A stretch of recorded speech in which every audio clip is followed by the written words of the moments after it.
Hi, my beautiful family. Welcome to Mr. Peter Stories. I'm so happy to have each and every one of you here today. This space is filled with love, passion, and stories that bring us all closer together. Your support means everything to me, and I'm beyond excited to share today's journey with you.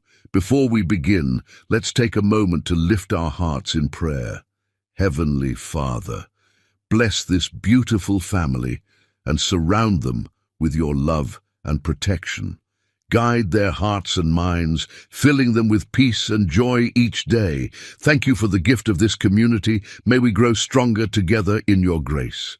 Amen.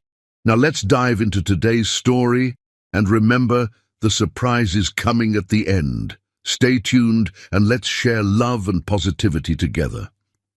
The late autumn sun painted Manhattan's skyline in hues of amber and gold, casting long shadows through the floor-to-ceiling windows of Dylan Luca's penthouse office. At 35, he stood at the pinnacle of New York's corporate world, his silhouette cutting a commanding figure against the city's glittering backdrop. The tailored Tom Ford suit couldn't hide the tension in his shoulders as he watched the city pulse 60 stories below, his mind replaying the events of the morning's board meeting over and over. For the first time in his 15-year reign as CEO of Luca Enterprises, Dylan had been outmaneuvered. The taste of defeat was foreign on his tongue, bitter yet strangely intoxicating, because it came from her, Blakely Navy. The memory of her entrance into the boardroom was seared into his mind. She had commanded attention without demanding it, her Hermes heels clicking against the marble floor with quiet confidence. The charcoal pencil skirt and cream silk blouse spoke of understated elegance, but it was her eyes that had captured him. Amber flames danced in those irises, intelligence and determination radiating from every glance. Dylan's fingers traced the cool glass of the window as he remembered how she had systematically dismantled his acquisition strategy. Her voice, smooth as aged whiskey, but sharp as a razor's edge, had cut through every argument his team presented. She hadn't raised her voice once, hadn't needed to. Every word was precisely chosen, every point delivered with devastating accuracy. "Mr. Luca," she had said, her gaze meeting his across the polished expanse of the conference table. "Your offer undervalues not just our assets, but our potential. Navy Financial isn't just another trophy for your collection." The corner of his mouth curved up at the memory. Trophy. If anyone was worthy of that term, it was Blakely herself. But she wasn't a prize to be won. She was a force of nature, a brilliant storm that had blown through his carefully ordered world and left him questioning everything he thought he knew about desire. His phone buzzed, drawing his attention to the latest market reports. Luca Enterprises' stock had dipped slightly after the failed acquisition attempt, but Dylan barely registered the numbers. Instead, his mind wandered to the intelligence he'd gathered about Blakely Navy over the past few hours. Harvard Business School, summa cum laude, youngest partner in Navy Financial's history, philanthropist with a focus on inner-city education, no scandals, no controversies, just a sterling reputation built on intelligence and integrity. The society pages occasionally mentioned her at charity galas, but she kept her private life carefully guarded. Dylan moved to his desk, fingers hovering over the invitation to tonight's Metropolitan Museum charity gala. He had nearly cancelled, his pride still smarting from the morning's defeat. But now, knowing she would be there, wild horses couldn't keep him away. The sun dipped lower, casting his office in deepening shadows. Dylan loosened his tie, running a hand through his dark hair as he contemplated his next move. In the cutthroat world of Manhattan finance, he had earned a reputation as a strategic genius, the king of calculated risks. But something about Blakely Navy made him want to throw calculation to the wind. His assistant's voice crackled over the intercom. "Mr. Luca, your car is ready." "Thank you, Claire." He gathered his things, each movement deliberate as he prepared for the evening ahead. The weight of his watch, a Patek Philippe handed down from his father, reminded him of everything he had built, everything he stood to lose if he made the wrong move. But for the first time in his life, the potential for loss thrilled rather than terrified him. The elevator ride to the lobby gave him time to study his reflection in the mirrored walls. The same face that had graced countless magazine covers stared back at him. Strong jawline, penetrating blue eyes, the slight curl of dark hair at his temples that gave him a rakish air despite his polished appearance. Women had always found him attractive, but their interest had always seemed tied to his bank account rather than his character. Blakely had looked at him differently. When she'd challenged him in that boardroom, her gaze had stripped away his wealth, his status, his carefully constructed facade. She had seen him, really seen him, and found him wanting.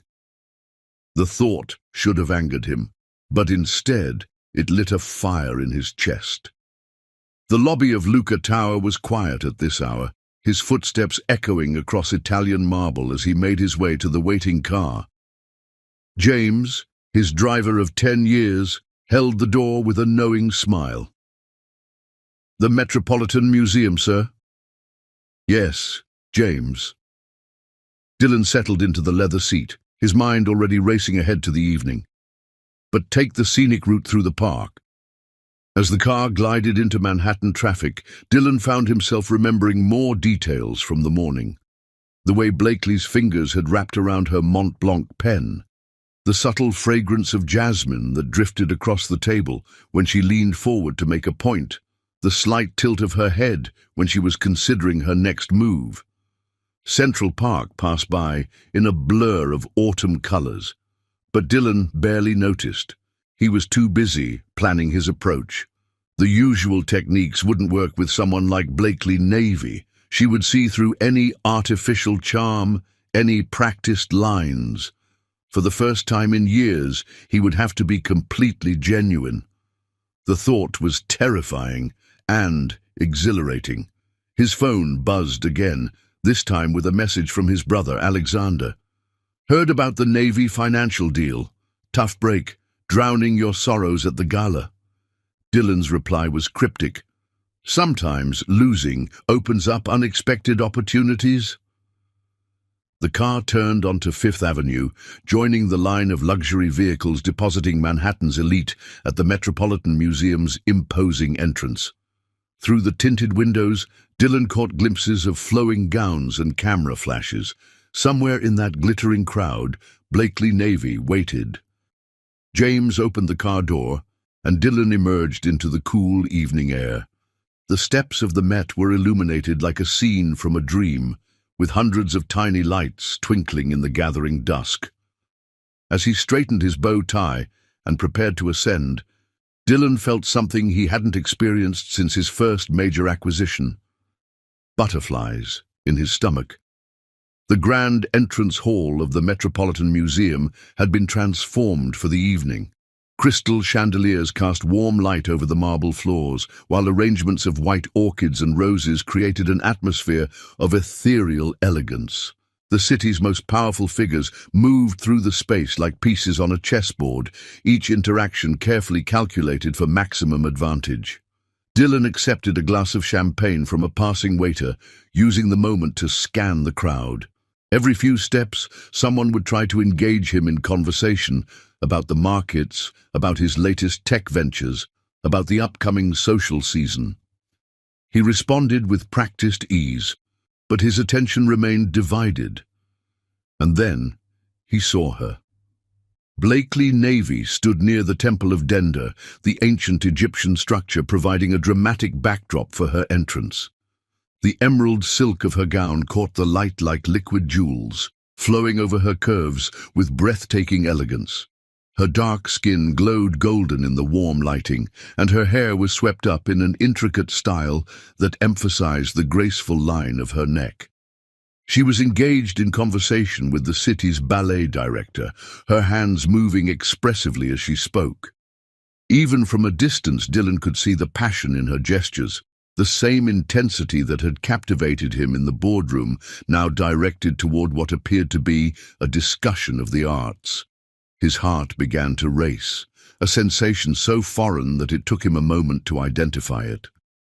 Dylan Luca, the man who could negotiate billion-dollar deals without breaking a sweat, was nervous about approaching a woman at a charity gala. But Blakely Navy was no ordinary woman. He watched as she excused herself from her conversation, moving toward the bar with that same fluid grace he remembered from the morning. Without conscious thought, his feet began carrying him in the same direction. The crowd seemed to part before him, whether from his reputation or the intensity of his expression. He neither knew nor cared. She sensed his approach. He could tell by the subtle straightening of her spine, the slight pause in her step. When she turned to face him, those amber eyes widened almost imperceptibly, and Dylan felt his world narrow to this single moment. "Mr. Luca," she greeted him, her voice carrying that same whiskey-smooth quality that had haunted his thoughts all day. "Come to negotiate better terms." The playful challenge in her tone made his pulse quicken. "Actually," he replied, signaling the bartender for 2 fresh glasses of champagne, "I came to admit defeat, and perhaps—" He paused, holding her gaze as he offered her one of the glasses, "to negotiate something entirely different."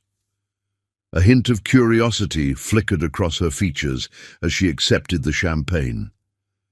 "I wasn't aware the great Dylan Luca ever admitted defeat."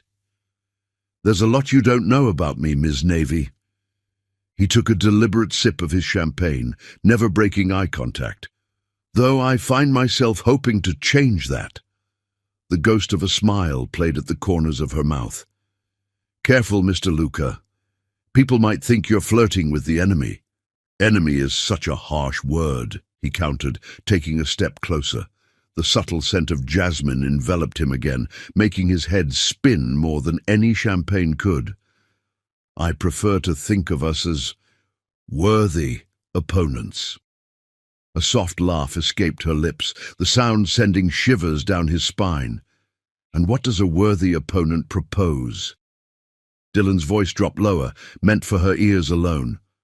"One night, no business, no negotiations, no hidden agendas. Just 2 people getting to know each other beyond the boardroom." She studied him with those penetrating eyes, and Dylan felt as though she could see straight through to his soul. The moment stretched between them, charged with possibility. "You're used to getting what you want, aren't you, Mr. Luca?" "Not from you," he admitted, the honesty surprising them both. "That's what makes you fascinating." The orchestra began to play, the soft strains of a waltz floating through the air. Blakely took a thoughtful sip of her champagne, and Dylan found himself mesmerized by the movement of her throat, the way her long fingers wrapped around the delicate stem of the glass.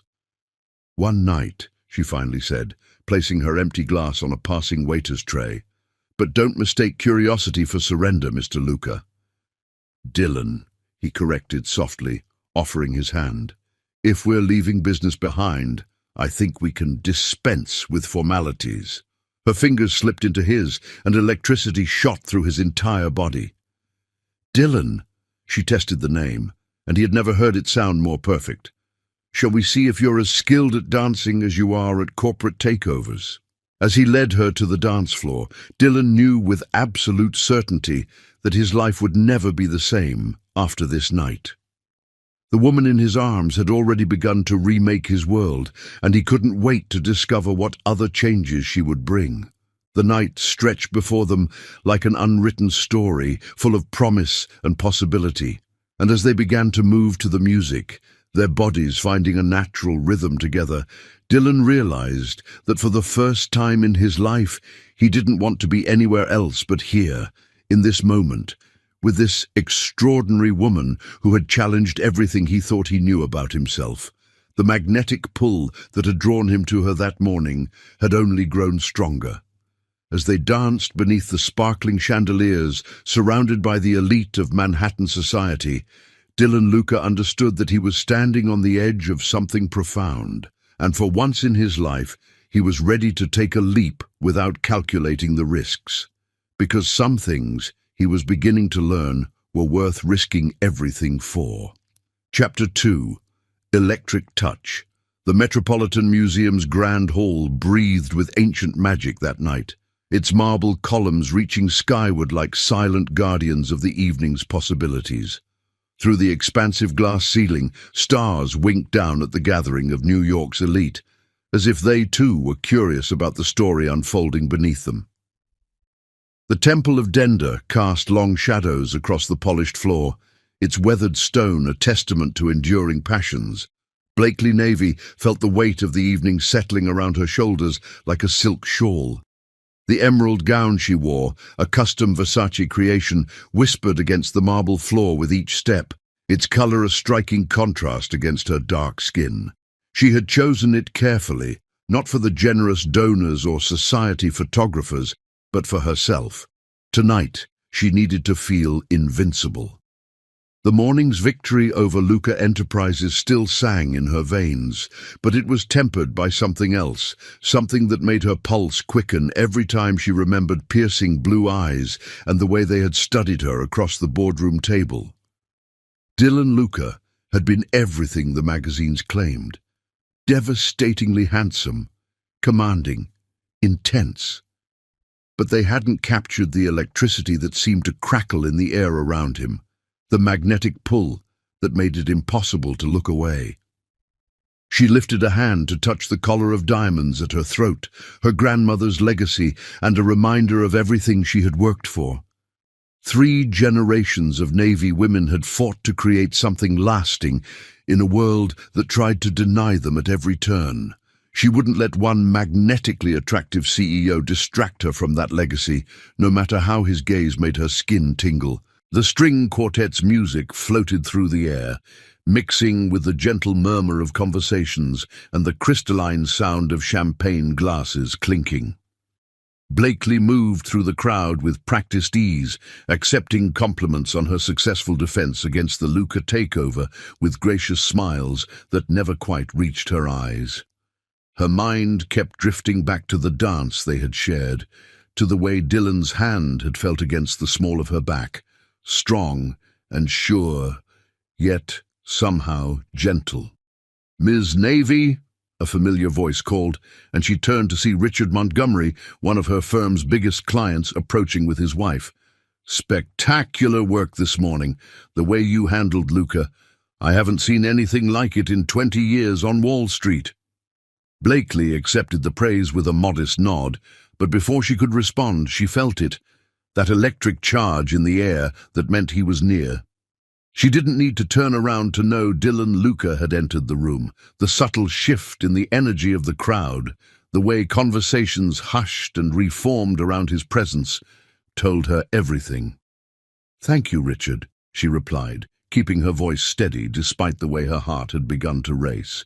"But tonight isn't about business deals. How is Clara's scholarship foundation coming along?" As Mrs. Montgomery launched into an enthusiastic description of their latest charitable venture, Blakely allowed herself one glance over her shoulder. Dylan stood near the entrance, his black tuxedo impeccably tailored to his athletic frame. The sight of him made her breath catch. He moved with the confidence of a man who knew his own power, yet there was something different about him tonight. A vulnerability in the way he searched the crowd that made her wonder if he was looking for her. Their eyes met across the sea of evening gowns and tuxedos, and the world seemed to still. The chandelier light caught the silver at his temples, and his lips curved into a smile that seemed meant only for her. Blakely felt heat rise to her cheeks, and quickly turned back to her conversation, but her skin tingled with the knowledge that he was watching. She excused herself from the Montgomerys and made her way toward the bar, needing a moment to collect herself. The bartender was just placing a glass of champagne in front of her when she felt his presence behind her, like a warm shadow that carried the scent of cedar and something uniquely masculine. "I believe I owe you a dance." Dylan's voice was low and intimate, sending shivers down her spine. "Unless you're still maintaining that professional distance?" Blakely turned, champagne glass in hand, to find him even closer than she'd expected. His blue eyes sparkled with challenge and something deeper, a hunger that matched the one she'd been trying to ignore all evening. "Professional distance." She arched an eyebrow, fighting to keep her voice level. "Is that what you call standing outside my office for 2 hours this afternoon?" A flash of surprise crossed his features before his smile widened. "You saw me. My assistant has a rather comprehensive security system." She took a deliberate sip of champagne, using the moment to study him. Up close, she could see the faint stubble along his jaw, evidence that he'd been too preoccupied to shave again before the gala. The detail humanized him somehow, made him more than just the corporate titan whose face graced magazine covers. "And yet you didn't send security to escort me away," he noted, his voice carrying a hint of triumph. "Could it be that the formidable Blakely Navy was curious about why I stayed?" The orchestra began a new piece, Strauss's Blue Danube Waltz, and Dylan held out his hand. The gesture was both an invitation and a challenge, just like the man himself. Blakely found herself setting down her champagne glass and placing her hand in his before she could second-guess the decision. His fingers closed around hers, warm and strong, and that same electric current she'd felt during their first dance shot through her body. He led her onto the dance floor with the confidence of a man who had spent years in ballrooms, but there was nothing practiced about the way he drew her into his arms. "You never answered my question," he murmured as they began to move with the music. His hand on her waist was respectful, but possessed a gentle pressure that made her intensely aware of every point of contact between them. "About why I didn't have you removed." Blakely matched his steps perfectly, her body somehow knowing exactly how to move with his. "Perhaps I wanted to see how long the great Dylan Luca would wait when he wasn't getting what he wanted." His laugh was genuine, rumbling through his chest in a way she could feel against her palm. "And what did you conclude from your experiment? That you're either more patient or more stubborn than your reputation suggests?" She allowed him to guide her through a turn, their bodies moving, closer together as they navigated around other couples. "I haven't decided which yet. Maybe I'm something else entirely." His voice dropped lower, meant only for her ears. "Something your research and reputation reports couldn't reveal." The intensity in his eyes made her breath catch. This close, she could see flecks of steel grey in the blue of his irises, could feel the strength in his frame, carefully held in check as he led her through the dance. Everything about him radiated power and control, yet there was a gentleness in the way his thumb traced small circles on her hand that made her wonder what else those business reports had missed. "And what would that be?" she challenged, trying to maintain her composure, despite the way her heart was racing. Dylan guided her into another turn, this one bringing them even closer together. When he spoke, his lips were near her ear, his breath warm against her skin. "Let me show you. Have dinner with me tonight, somewhere away from all this pretense. Just Dylan and Blakely, no titles, no corporate warfare." The invitation hung between them like a glittering thread of possibility. Blakely knew she should refuse. She had built her career on careful decisions, on never letting emotion cloud her judgment. But there was something in Dylan's eyes that spoke to a part of her she'd kept carefully hidden, the part that believed in magic and midnight possibilities. "Your negotiations need work," she said finally, her lips curving into a smile. That sounded more like a command than an invitation. His answering smile was both rueful and charming. "You're right. I'm used to being in control. But with you—" He spun her out and drew her back in one fluid movement that left her breathless. "With you, I'm learning to ask instead of demand. Please, Blakely, have dinner with me." The music was building to its crescendo, and couples whirled around them in a blur of color and motion. But Blakely saw only Dylan, saw the genuine hope in his eyes, the slight tension in his jaw that betrayed how much her answer meant to him. "One dinner," she conceded, feeling something shift in the air between them. "But not at Le Bernardin or Daniel or any other place where we'll be surrounded by board members and shareholders." The joy that lit up his face transformed him from handsome to breathtaking. "I know just the place. Trust me?" The question carried more weight than its simple words suggested. Blakely studied him for a long moment as the music began to fade. "I trust you to choose a restaurant," she said carefully. "The rest remains to be seen." Dylan's hand tightened slightly on her waist as the dance ended, as if reluctant to let her go. "I'll take that as a challenge rather than a rejection." He stepped back and brought her hand to his lips, pressing a kiss to her knuckles that sent sparks of electricity up her arm. "Shall we?" Without waiting for her answer, he began leading her through the crowd toward the museum's grand entrance. Blakely felt the eyes of Manhattan's elite following their progress, knew there would be speculation in tomorrow's society pages. But for once, she found she didn't care. The night air was crisp when they emerged onto the museum steps, carrying the first hints of autumn. Dylan's hand found the small of her back as he guided her down to where a sleek black Bentley waited at the curb.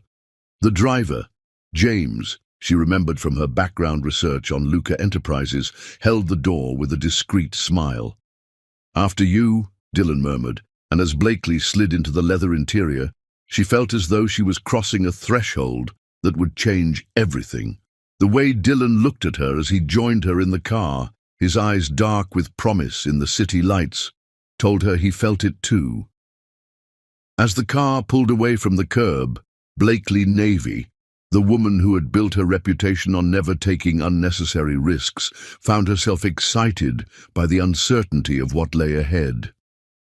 The night stretched before them like an unwritten story, and for the first time in years, she wanted to see how it would end.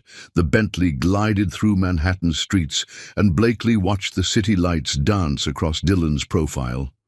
He was speaking quietly with James about their destination, and the intimate domesticity of the moment struck her. This wasn't the corporate raider from the morning's boardroom, or even the polished society figure from the gala. This was simply Dylan, a man who had waited in the rain just to see her again. Perhaps, she thought, as his hand found hers in the darkness of the car, some risks were worth taking after all. The city seemed to hold its breath around them, as if it too was waiting to see what would happen when two forces of nature collided. As they turned onto a quiet street in Little Italy, Blakely felt the last of her professional armor falling away, replaced by a sensation she hadn't allowed herself to feel in years. Possibility. Whatever happened next, she knew this night would change everything, and for once that thought didn't terrify her. It thrilled her to her core. Chapter 3. Walls of Glass. The Bentleys slowed to a stop on a quiet cobblestone street in Little Italy, where strings of warm lights crisscrossed overhead like a canopy of stars. Blakely felt Dylan's eyes on her as she took in their surroundings, the historic buildings with their wrought-iron fire escapes and window boxes still blooming with late autumn flowers. This wasn't the Manhattan of gleaming skyscrapers and power lunches. This was a pocket of old-world charm that seemed to exist in its own time stream. La Piccola Rosa, Dylan said softly, as James opened the car door. "It's been in the same family for 4 generations. No Michelin stars, no write-ups in the Times, just authentic Italian food and privacy," Blakely finished, understanding dawning as she accepted his hand and stepped onto the cobblestones.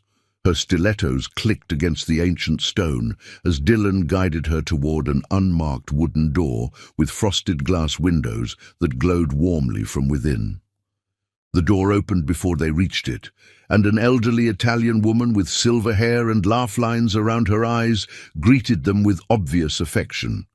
"Dylan, il mio ragazzo, and who is this beautiful signorina?" "Mama Rosa." Dylan's face lit up with genuine warmth as he bent to kiss her cheeks. "This is Blakely Navy. Blakely meet Rosalinda Castellano, the heart and soul of La Piccola Rosa, and the woman who made sure I didn't starve during my first year of building Luca Enterprises." "Ah, he exaggerates." Mama Rosa waved off the praise, but her eyes sparkled as she took Blakely's hands in hers. "But this one, he worked too hard back then. All day in his tiny office, forgetting to eat until I would bring him pasta.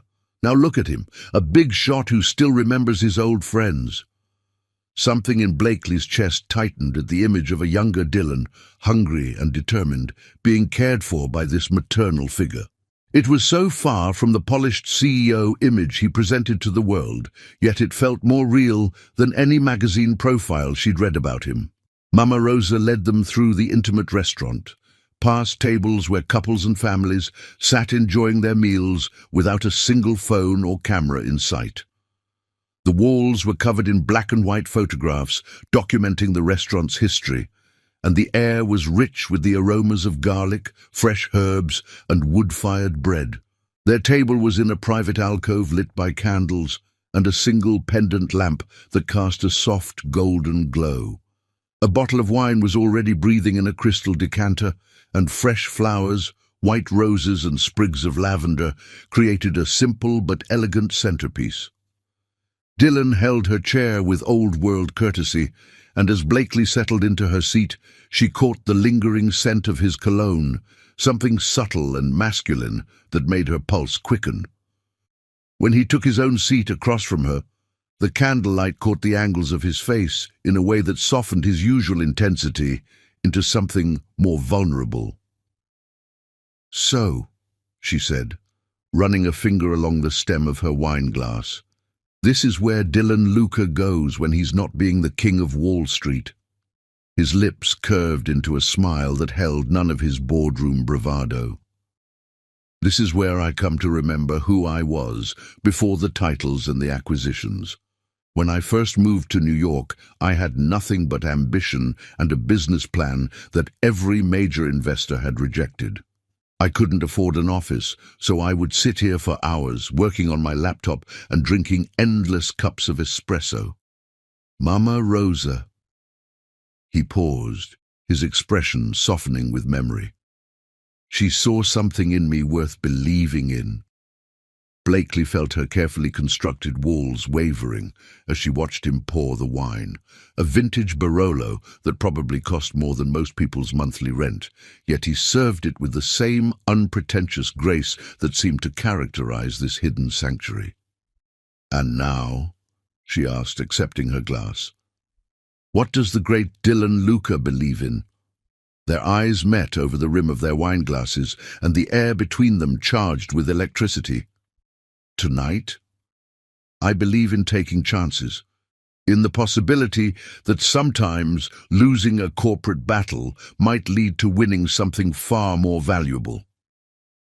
The wine was exceptional, its complex notes of roses and tar dancing on her tongue, but it was Dylan's gaze that made her feel intoxicated.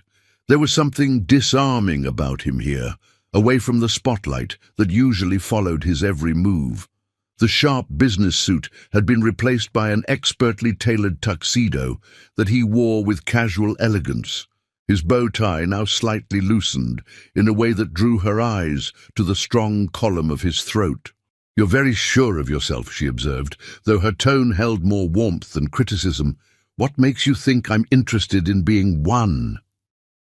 Dylan leaned forward slightly, the candlelight creating shadows that emphasized the intensity of his expression. "Because you're here, Blakely. You could have dismissed me as another corporate raider trying to add your company to his collection. You could have had security remove me from your building this afternoon. You could have turned down my dinner invitation. But something made you say yes, the same something that made me stand in the rain for 2 hours just to see you again." Before she could respond, Mama Rosa appeared with a plate of antipasti that hadn't been ordered but looked absolutely perfect. Fresh burrata with heirloom tomatoes, paper-thin prosciutto, marinated artichokes, and olives that glistened in the candlelight. "Eat, eat," she insisted, her maternal instincts apparently extending to all of Dylan's guests. "You young people work too hard, forget to enjoy life's pleasures. Love needs good food to grow strong." Blakely felt heat rise to her cheeks at the assumption, but Dylan's laugh was warm and genuine. "Grazie, Mama Rosa, everything looks wonderful." As the elderly woman bustled away, Blakely found herself studying Dylan with new eyes. The way he interacted with Mama Rosa revealed layers she hadn't expected, a capacity for genuine connection that went beyond networking and business relationships.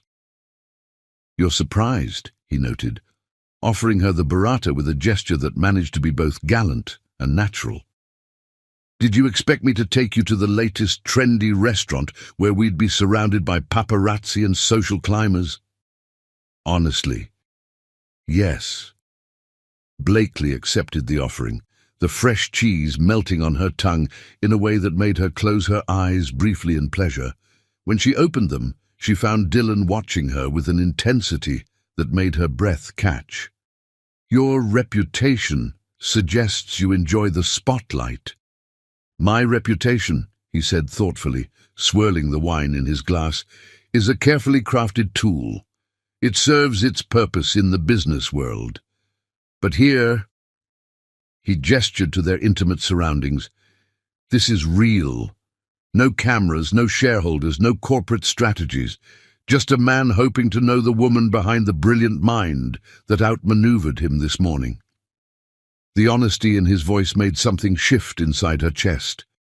Blakely had built her own walls carefully over the years, protecting herself in a world that often viewed her as an anomaly, a young black woman who had risen to the top of the financial world through sheer brilliance and determination.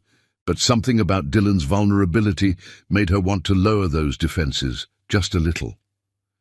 "The woman behind the brilliant mind," she repeated softly, meeting his gaze. "Are you sure you're ready for that, Dylan? I'm not just the ice queen of Wall Street, but I'm also not going to be another conquest for New York's most eligible bachelor." Instead of being offended, Dylan's expression grew more intense. "Do you know what I thought when I first saw you this morning? Before you systematically dismantled my acquisition strategy." He leaned forward, his voice dropping to an intimate murmur that sent shivers down her spine. "I thought, finally, someone who sees beyond the surface, who challenges me to be better, who makes me want to prove I'm more than my reputation suggests." The air between them crackled with tension, and Blakely found herself leaning in slightly, drawn by the magnetic pull of his presence. "And what are you trying to prove tonight? That chemistry like this," his hand moved across the table until his fingers were just brushing hers, sending electric currents up her arm, "deserves to be explored. That two people who've spent their lives building walls might find something extraordinary if they dare to be vulnerable with each other." The touch of his fingers against hers was like a live wire, making her skin tingle and her heart race. Blakely knew she should pull away, maintain the professional distance that had served her so well over the years. But something in Dylan's eyes, a mixture of hope, desire, and genuine curiosity, made her leave her hand where it was. "One night," she reminded him, though her voice wasn't as steady as she would have liked. "That was our agreement." His thumb traced a gentle circle on her palm, the simple gesture somehow more intimate than any kiss. "One night to begin with," he corrected softly, "but I think we both know this isn't going to be enough." Before she could respond, Mamma Rosa returned with their primi piatti, handmade tagliatelle with white truffles for Dylan and ricotta-filled ravioli in a delicate sage butter sauce for Blakely. The scents were intoxicating, but not as much as the way Dylan's eyes never left her face as their hands reluctantly separated. As they began to eat, their conversation flowed naturally from business to personal passions. Blakely found herself sharing stories about her grandmother, who had started Navy Financial from nothing and taught her the value of both ambition and integrity. Dylan spoke about his younger brother Alexander, who chose to become a doctor instead of joining the family business, and how proud he was of him for following his own path. The walls they had both built began to show hairline cracks, letting glimpses of their true selves shine through. When Dylan described his first failed startup and how it had taught him more than any success, Blakely found herself sharing her own moments of doubt and determination. Each story, each shared laugh, each meaningful glance over their wine glasses added another thread to the connection growing between them. By the time Mamma Rosa brought out their dolce, a shared plate of tiramisu that seemed to melt on the tongue, Blakely realized she had completely lost track of time. The restaurant had emptied around them, but their private alcove felt like a world unto itself, where titles and reputations held no power compared to the authenticity of their connection. "Dance with me," Dylan said suddenly, standing and offering his hand. No music played, but the silence held its own kind of melody. "Here?" Blakely glanced around at their intimate surroundings. Why not? His smile held a trace of that rakish charm that had made him Manhattan's most sought-after bachelor, but his eyes were sincere. No audience, no expectations, just us.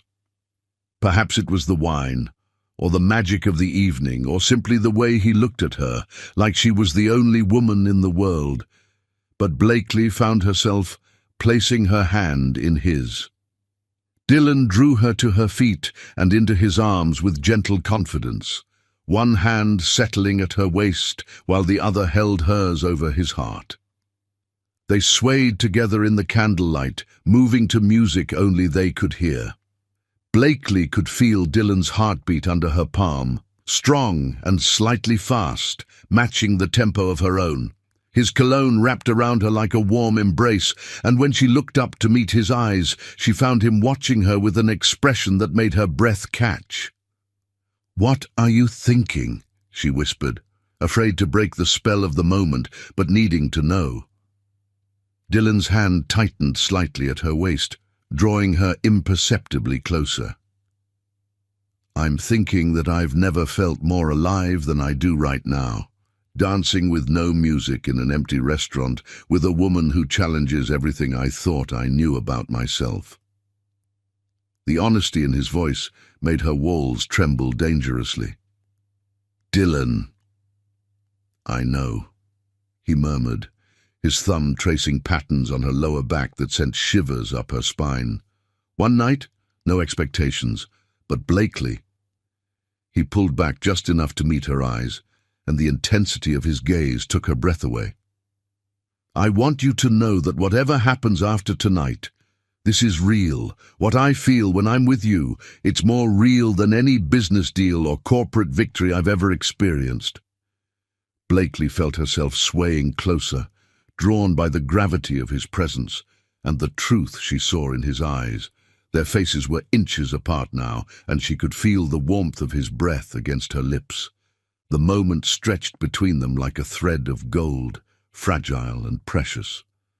"Prove it," she whispered, surprising herself with her boldness. Dylan's hand moved from her waist to cup her cheek, his touch impossibly gentle. "With pleasure," he murmured, and then his lips were on hers.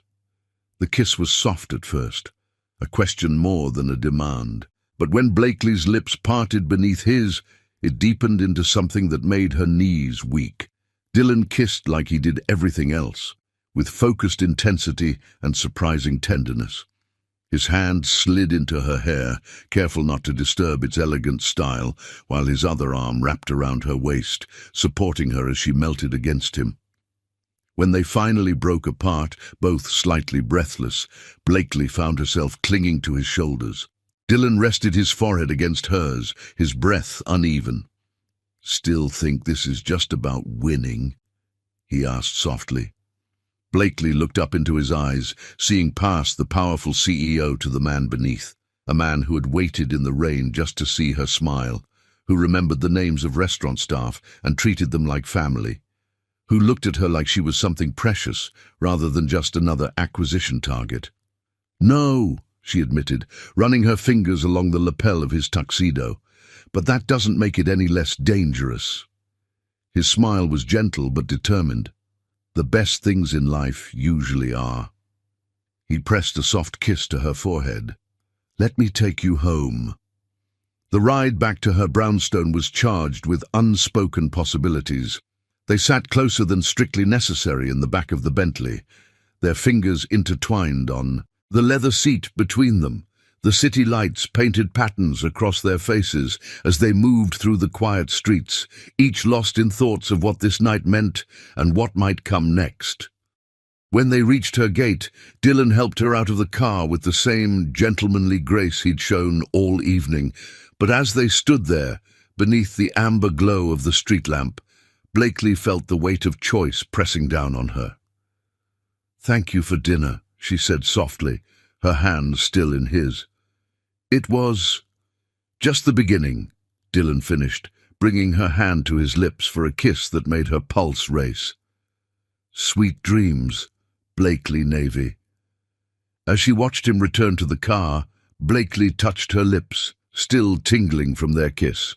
The walls she'd built around her heart had developed definite cracks, and for the first time in her life, she wasn't sure she wanted to repair them. Sometimes she was beginning to realize the most courageous thing you could do was let someone in. Chapter 4. Symphony of Hearts. The morning sun painted Manhattan in shades of possibility as Blakely stood at her office window, coffee growing cold in her hands. Sleep had eluded her after Dylan's departure, her mind replaying every moment of their evening together. The way his eyes had softened in the candlelight, the gentle pressure of his fingers against hers, the kiss that had shattered her carefully constructed defenses. Her phone buzzed on her desk, and her heart skipped when she saw his name. "Good morning, beautiful. I hope you dreamed of dancing." The message was simple, but it made her smile despite herself. Before she could respond, another text appeared. "Look down." Blakely moved closer to the window, her breath catching as she spotted Dylan on the sidewalk below. He stood out from the morning crowd in his perfectly tailored charcoal suit, holding 2 cups from her favorite coffee shop. When he saw her at the window, he raised one in salute, his smile visible even from 40 stories up. Her office phone chirped. "Ms. Navy." Her assistant's voice was tinged with amusement. "Mr. Luca is here with your morning coffee. Should I send him up?" Blakely touched her lips, remembering their kiss from the night before. Professional boundaries warred with the flutter in her chest. "Give me 5 minutes, then send him up." She used those minutes to steady herself, smoothing her burgundy pencil dress and checking her reflection in the window. The woman who looked back at her seemed different somehow, softer around the edges, her eyes holding a spark that hadn't been there yesterday morning. The knock on her door was confident, but not presumptuous.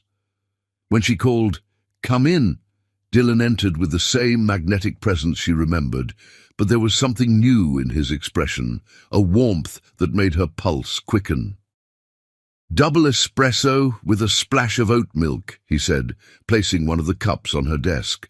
"And before you ask, yes, I had my assistant call your assistant to find out your coffee order. I believe in thorough research." Blakely accepted the coffee, careful to avoid letting their fingers touch. She wasn't sure she could maintain her composure if they did. Most CEOs send emails after failed acquisitions, not personal coffee delivery. Most CEOs haven't had their entire worldview rearranged by one evening with an extraordinary woman. Dylan's voice was soft but intense as he studied her face. Did you sleep well? Not really, she admitted, taking a sip of the perfectly prepared coffee. You? Not a wink. His smile held no regret. I kept thinking about that kiss. Heat bloomed in her cheeks, but she met his gaze steadily. Dylan, about last night. Don't. He took a step closer, close enough that she could smell his cologne, the same scent that had haunted her dreams. Don't tell me it was a one-time thing or that we should keep things professional. What happened at La Piccola Rosa wasn't just chemistry or the wine or the romantic setting. It was real, Blakely, and I think it scared you as much as it scared me. She set down her coffee, needing both hands free to maintain her balance in the face of his intensity. And why would the great Dylan Luca be scared? His laugh was soft and self-deprecating. Because for the first time in my life, I'm not in control.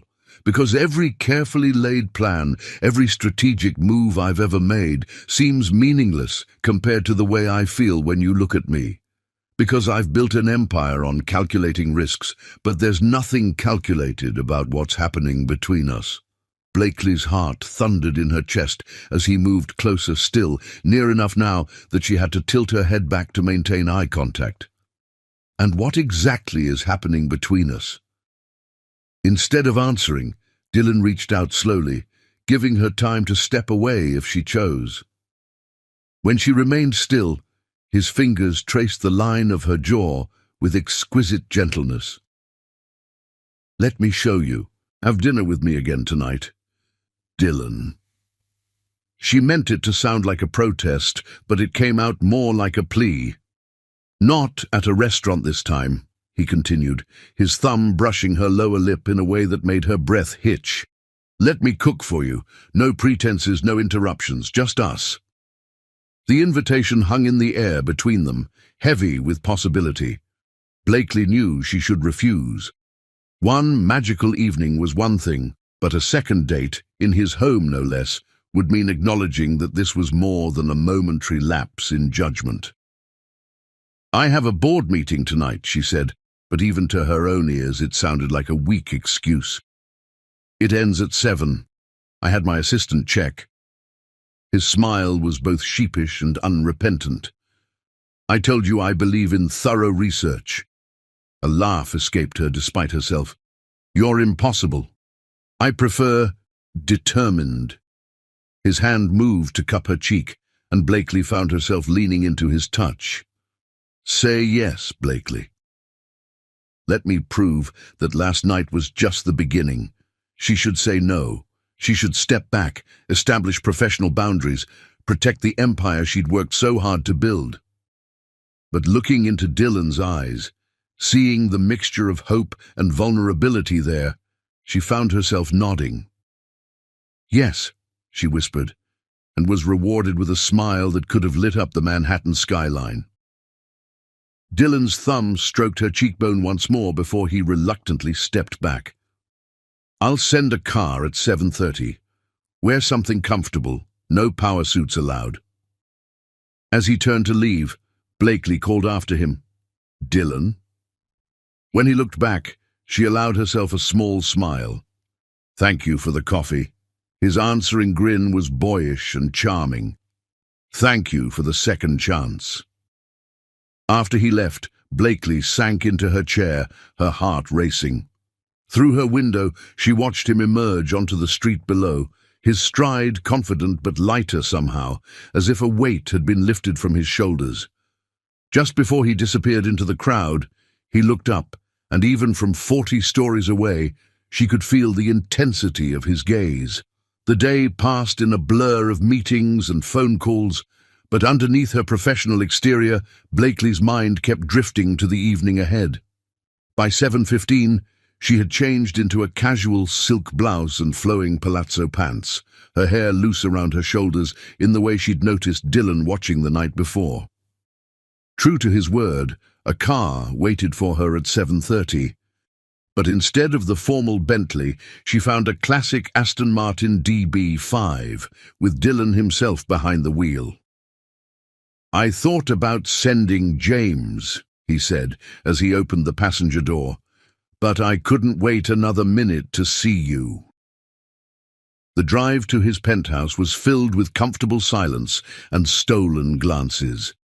Dylan drove with the same focused grace he brought to everything, but his free hand found hers across the console, their fingers intertwining naturally. His building in Tribeca was understated, but exclusive, the kind of place that didn't need to advertise its luxury. The private elevator opened directly into his penthouse, and Blakely's breath caught at the view. Floor-to-ceiling windows showcased the city lights like a constellation brought to Earth, while the space itself was warm and surprisingly intimate, all rich woods and comfortable textures, with none of the sterile modernism she'd expected. But what truly surprised her was the sound of jazz floating through the air and the unmistakable aroma of something delicious cooking. "You really cook?" she asked, watching as Dylan shed his suit jacket and rolled up his sleeves, revealing strong forearms that made her mouth go dry. "My mother's Italian," he answered, leading her to the kitchen where various pots simmered promisingly. "Cooking is in my DNA. Wine?" She accepted a glass of Brunello and leaned against the counter, watching as he moved confidently around the kitchen. There was something incredibly attractive about seeing this powerful man so at ease in such a domestic setting. "Can I help?" His smile was warm as he handed her a cutting board and some fresh herbs. "Chop these for the salad?" They worked together in comfortable synchronicity, moving around each other as if they'd done this 100 times before. Dylan told her stories about learning to cook at his grandmother's knee, while Blakely shared memories of Sunday dinners with her family. The formality of their business personas melted away, replaced by an easy intimacy that felt both new and somehow familiar. When dinner was ready, handmade pappardelle with wild mushrooms and a salad of baby greens, Dylan led her not to the formal dining room, but to a cozy nook near the windows. Candles flickered on the small table, and the city spread out below them like a carpet of stars. "This is incredible," Blakely said after her first bite, the flavors exploding on her tongue. "I'm starting to think you missed your calling as a chef." Dylan's laugh was rich and genuine. "Just wait until dessert. But first..." He stood and offered his hand. "Dance with me." The jazz had shifted to something slower, more intimate. Blakely allowed him to pull her to her feet and into his arms, one hand settling at her waist, while the other held hers over his heart. They swayed together in the candlelight, the city their only witness. "What are we doing, Dylan?" she whispered, her head resting against his shoulder. His hand traced patterns on her lower back as they moved to the music. "I believe it's called falling in love." Blakely's heart stuttered at his words. She pulled back enough to look into his eyes, finding nothing but sincere emotion there. "It's too fast." "Is it?" His hand moved to cup her cheek. "Or have we both just been waiting for something real without knowing it?" Before she could respond, his lips found hers, and all her carefully constructed arguments melted away. This kiss was different from their first, deeper, more certain, full of promise and possibility. Blakely wound her arms around his neck, pressing closer as Dylan's hands spanned her waist, lifting her slightly off her feet. When they finally parted, both breathing heavily, Dylan rested his forehead against hers. "Stay," he whispered. "Not for anything more than this. Just stay and watch the sunrise with me. Let me hold you and prove that what's happening between us is worth any risk." Blakely looked into his eyes, seeing past the powerful CEO to the man who cooked Italian food and danced in candlelight, the man who had somehow slipped past all her defenses to touch her heart. Yes, she whispered back, and felt his smile against her lips as he kissed her again. The night stretched ahead of them, full of promise and possibility, as the city sparkled below and their hearts beat in perfect symphony. Chapter 5. The walled dawn painted Manhattan in watercolor hues as Blakely and Dylan stood on his penthouse balcony, sharing the comfortable silence of a night that neither wanted to end. She was wrapped in his cashmere sweater, the soft material carrying his scent, while his arms encircled her from behind as they watched the sun rise over the city they both loved. They had spent hours talking, dancing, sharing pieces of themselves that they'd never revealed to anyone else. Dylan had played the piano for her, Chopin's nocturnes, his fingers dancing over the keys with unexpected grace. Blakely had told him about her dreams of expanding Navy Financial into international waters, and he had listened with genuine interest, offering insights without trying to take control. But as the morning light grew stronger, reality began to seep back in. "I should go," Blakely murmured, though she made no move to leave his embrace. "I have a morning meeting with the board." Dylan's arms tightened slightly around her waist. "Cancel it," he suggested, pressing a kiss to the sensitive spot behind her ear. "Stay here with me. We can spend the day getting to know each other better." The temptation was strong, but it only served to highlight the dangers of their situation. Blakely turned in his arms, needing to see his face. "Dylan, what are we doing?" His blue eyes were soft with affection as he tucked a strand of hair behind her ear. "I thought that was obvious. I'm falling in love with you, Blakely Navy." Her heart stuttered at his words, even as alarm bells rang in her mind. "It's been 2 days. 2 days that have changed everything." His hand cupped her cheek, thumb tracing her lower lip in a way that made her breath catch. "Tell me you don't feel it too." "What I feel doesn't matter," she said, though her body betrayed her by leaning into his touch. "We're competitors, Dylan. You tried to take over my company less than 48 hours ago. And you brilliantly defended it," he reminded her with a smile that held equal parts pride and admiration. "That's part of why I'm falling for you. Your intelligence, your strength, your unwavering integrity." "Stop." Blakely stepped back, wrapping her arms around herself despite the warmth of his sweater. "This isn't a romance novel. In the real world, CEOs don't fall in love with their takeover targets." Dylan's expression grew serious as he studied her face. "Is that what you think this is? Some elaborate corporate strategy?" "Isn't it?" The words hurt to say, but she forced them out anyway. "The great Dylan Luca, known for getting whatever he wants by any means necessary. When the hostile takeover failed, you switched tactics. Wine and candlelight, intimate dinners and sunrise confessions. It's brilliant, really." Pain flashed across his features, quickly replaced by determination. "You don't believe that. Last night when we danced, when we talked about our dreams, when I held you, you knew it was real." "Did I?" Blakely moved toward the balcony door, needing physical distance to maintain her emotional walls. "Or did I just want to believe that the most notorious corporate raider in Manhattan had suddenly developed a heart?" Blakely. Her name on his lips was both a plea and a promise. He followed her into the penthouse, but didn't try to touch her. "Look at me. Really look at me, not at the reputation or the corporate image. What do you see?" She did look at him then. This powerful man, who had spent hours sharing his passion for classical music, who cooked Italian food with his grandmother's recipes, who looked at her like she was the answer to questions he hadn't known he was asking. "I see someone dangerous," she whispered, "someone who could make me forget everything I've worked for.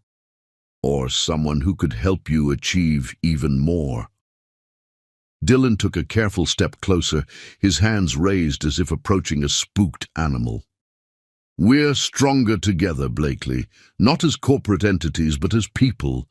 What we have, This connection, it's rare, special, it's impossible. She moved to the piano, running her fingers over the keys where his had been hours before. Do you know how hard I've worked to be taken seriously in this industry? As a woman, as a black woman, one hint of a relationship with you and everything I've built will be questioned. Every decision, every success, they'll say I earned it on my back instead of my brain. Then we'll prove them wrong. The conviction in his voice made her look up. Together. I'll sell my shares in Luca Enterprises if that's what it takes. Don't you dare. Blakely's voice cracked with emotion. Don't you dare offer to give up everything you've built for a fantasy that can never work. Dylan crossed the room in 3 long strides, and before she could retreat, his hands were cradling her face. It's not a fantasy. What I feel for you is the most real thing I've ever known. More real than any business deal, any corporate victory. You've awakened something in me that I didn't even know was sleeping. The intensity in his eyes made her heart race, but she forced herself to step back. That's the problem, Dylan. You're thinking with your heart instead of your head.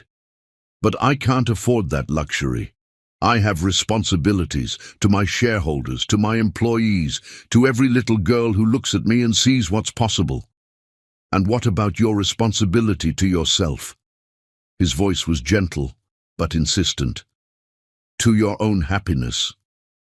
Tears threatened, but Blakely blinked them back. My happiness isn't more important than my legacy. They don't have to be mutually exclusive. Dylan reached for her hand, and it took every ounce of her willpower not to let him take it. We can find a way, Blakely. Together. No. She took another step back, then another, moving toward the elevator. We can't. Last night was beautiful, Dylan, magical even, but it has to end here. Blakely, please. The pain in his voice nearly broke her resolve. Don't walk away from this, from us. She pressed the elevator button, grateful when the doors opened immediately. There is no us, Dylan, there can't be. I'm not a toy or a conquest or a challenge to be overcome. I'm a CEO who made the mistake of letting down her guard for one night. It won't happen again. The last thing she saw as the elevator doors closed was Dylan's face, a mixture of hurt, longing, and determination that would haunt her dreams for nights to come. In the privacy of the elevator, Blakely leaned against the wall and closed her eyes, fighting back tears. She was still wearing his sweater, the soft material carrying the scent that had become painfully familiar over the past 2 nights. With trembling fingers, she typed a message to her assistant. Have my driver meet me at 180 Greenwich with a change of clothes. Clear my morning schedule. The early morning sun was harsh as she emerged onto the street, making her wish for the softness of dawn on the balcony. A few early risers hurried past, paying no attention to the woman in evening clothes and a man's sweater who looked like her world was crumbling. 2 hours later, freshly showered and dressed in armor of Chanel, Blakely sat in her office reviewing quarterly reports. She had returned Dylan's sweater via courier, along with a note that read simply, "Thank you for the magic, goodbye." Her assistant's voice crackled over the intercom. "Ms. Navy, Mr. Luca is in the lobby. He's requested 5 minutes of your time." Blakely's hands clenched on her desk, her heart racing even as her voice remained steady. "Tell him I'm in meetings all day. And Clara, have security update the approved visitor list. Mr. Luca is no longer to be granted access without prior written authorization." "Yes, Ms. Navy." Her assistant's voice held no judgment, but Blakely could hear the concern. "Should I also return the flowers?" "Flowers?" 3 dozen white roses were just delivered. The card says, "Some walls are meant to be broken. Don't give up on us." Blakely closed her eyes, fighting back a fresh wave of emotion. "Donate them to the Children's Hospital on 5th. And Clara, hold all my calls for the next hour." Once alone, Blakely moved to the window, the same window where she had spotted Dylan with coffee just yesterday morning. He was still there in the lobby, she knew, probably charming the security staff while he waited for her to change her mind. But she couldn't change her mind, couldn't risk everything she'd built for a man who made her feel like anything was possible. Love wasn't enough in the real world of corporate takeovers and shareholder expectations, so why did doing the right thing feel so devastatingly wrong? Chapter 6. The Pursuit. A week passed like a slow-motion dance of hearts. Each morning, Blakely found a single white rose on her desk, delivered before the building opened, with no card needed to identify the sender. She donated each one to the children's hospital, but not before holding it briefly, remembering the magic of those 2 nights. Dylan had respected her wishes, making no attempts to breach the walls she'd erected. But his presence lingered in subtle ways. The coffee cart outside her building now stocked her favorite oat milk. Anonymous donations appeared at her preferred charities, and somehow, every time she left her office, the street musician on the corner was playing Chopin. On the 8th morning, Blakely arrived early to find not a rose, but a well-worn book of poetry on her desk, Pablo Neruda's Love Sonnets. The page was marked with a pressed jasmine flower, and one passage was underlined in familiar handwriting. I love you without knowing how or when or from where. I love you simply, without problems or pride. I love you in this way because I do not know any other way of loving. Her fingers trembled as she traced the words. During their night at his penthouse, they had discussed their shared love of poetry, and she had mentioned wanting to read Neruda in the original Spanish. The book was a first edition, with both Spanish and English translations. Clara, she called softly, knowing her assistant was already at her desk. How did this get here? The young woman appeared in her doorway, looking slightly uncomfortable. Mr. Luca's brother delivered it personally. Dr. Alexander Luca. He said it was a medical text he borrowed from you. Clever, Blakely thought. Using his brother, who as a doctor would naturally be allowed into the building for the free clinic they operated on the ground floor. And you believed that? No, Ms. Navy. Clara's voice held a hint of gentle reproach. But I believed in the way his hands shook when he handed it to me, the way he said his brother hasn't smiled in a week. Blakely's heart clenched. That will be all, Clara. Alone again, she opened her laptop to check the morning's financial reports. A new article caught her eye. Luca Enterprises announces major restructuring. The headline made her breath catch, but it was the details that made her hands tremble. Dylan had appointed a new CEO, a highly respected woman with a track record of ethical business practices. He would remain on the board, but step back from day-to-day operations to focus on personal projects and philanthropic endeavors. Her phone buzzed with a text from an unknown number. Coffee, the usual place. No pressure, no agenda. Just 2 people who miss talking about poetry and music. D. Blakely stared at the message until the screen went dark. She thought about those magical nights, the way he had looked at her in the candlelight, how safe she had felt in his arms, the vulnerability in his eyes when he played the piano for her. Before she could change her mind, she typed, "Why are you doing this, Dylan?" His response came immediately, "Because some things are worth fighting for. Because every morning I wake up reaching for you. Because the world makes more sense when you're in it." Tears pricked at her eyes. "I can't be what you want. You already are. You're strong and brilliant and afraid of the same things I am. Let me prove that we're stronger together than apart." Her fingers hovered over the keyboard as her heart warred with her mind. Finally, she wrote, "The coffee shop. 1 hour. Just talking." She could almost hear his smile in his reply. "Just talking. Though I reserve the right to look at you like you're the most beautiful thing I've ever seen." The hour crawled by as Blakely tried to focus on work.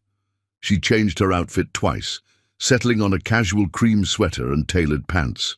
Professional but not intimidating. At precisely 10 o'clock, she stepped into the autumn sunshine. The coffee shop was busy with the late morning crowd, but she spotted him immediately.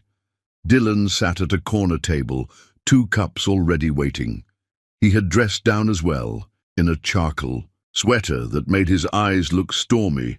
When he saw her, the smile that lit his face made her heart skip. "You came," he said softly as she approached. "I wasn't sure you would." "Neither was I." She sat across from him, noticing how he had positioned the chairs so they could sit close without being overheard. "The article about Luca Enterprises had nothing to do with you," he finished, though they both knew it wasn't entirely true. "Sarah Chen is brilliant. She should have been CEO years ago, but I was too controlling to step back. And now," his eyes held hers steadily, "now I know there are more important things than control, like trust and courage and love." "Dylan!" She wrapped her hands around the coffee cup, needing something to ground her. "We talked about this." "No, you talked. I listened. Now it's my turn."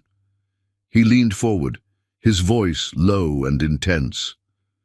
"You think a relationship between us would undermine everything you've built, but look at what's happened this week. Navy Financial's stock is up 12% since the announcement of my stepping back. The market respects strong, independent leadership. It's not just about the market." "I know." His hand moved across the table, not quite touching hers, but close enough that she could feel its warmth. "It's about your legacy, about being a role model, about proving that success comes from merit, not connections. I understand that, Blakely. It's one of the countless things I admire about you." She took a shaky breath. "Then you understand why this can't work."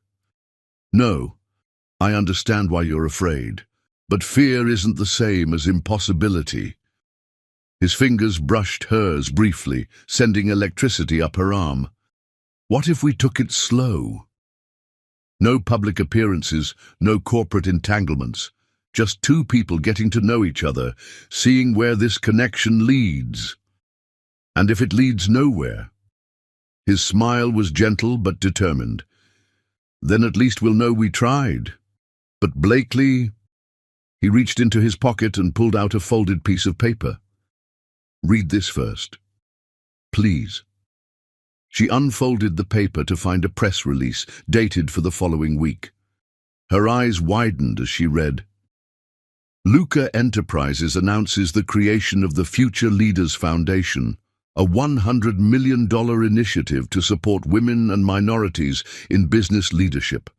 The foundation will be independently operated by a board of respected industry leaders, with all funding irrevocably committed." "It's not about you," Dylan said quietly. "This has been in development for months, but meeting you, seeing your strength, your dedication to lifting others up, it made me realize it's time to stop talking about change and start making it happen." Tears threatened again as Blakely read the details. The foundation would provide mentorship, education, and seed funding for underrepresented entrepreneurs. It was exactly the kind of initiative she had dreamed of creating herself. "Why are you showing me this?" "Because I want you to understand who I am beyond the corporate raider image. Because every time you talk about your grandmother's legacy, your eyes light up with passion for creating opportunity. Because ... He took a deep breath. "Because I'm falling more in love with you every day, and I want you to know that the man who wants to be with you is someone worthy of your trust."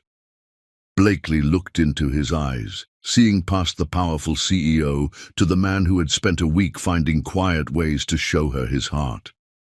"I'm scared," she whispered. "So am I." His honesty made her breath catch. "I'm scared of losing you. Scared of not being good enough. Scared that my reputation will hurt you.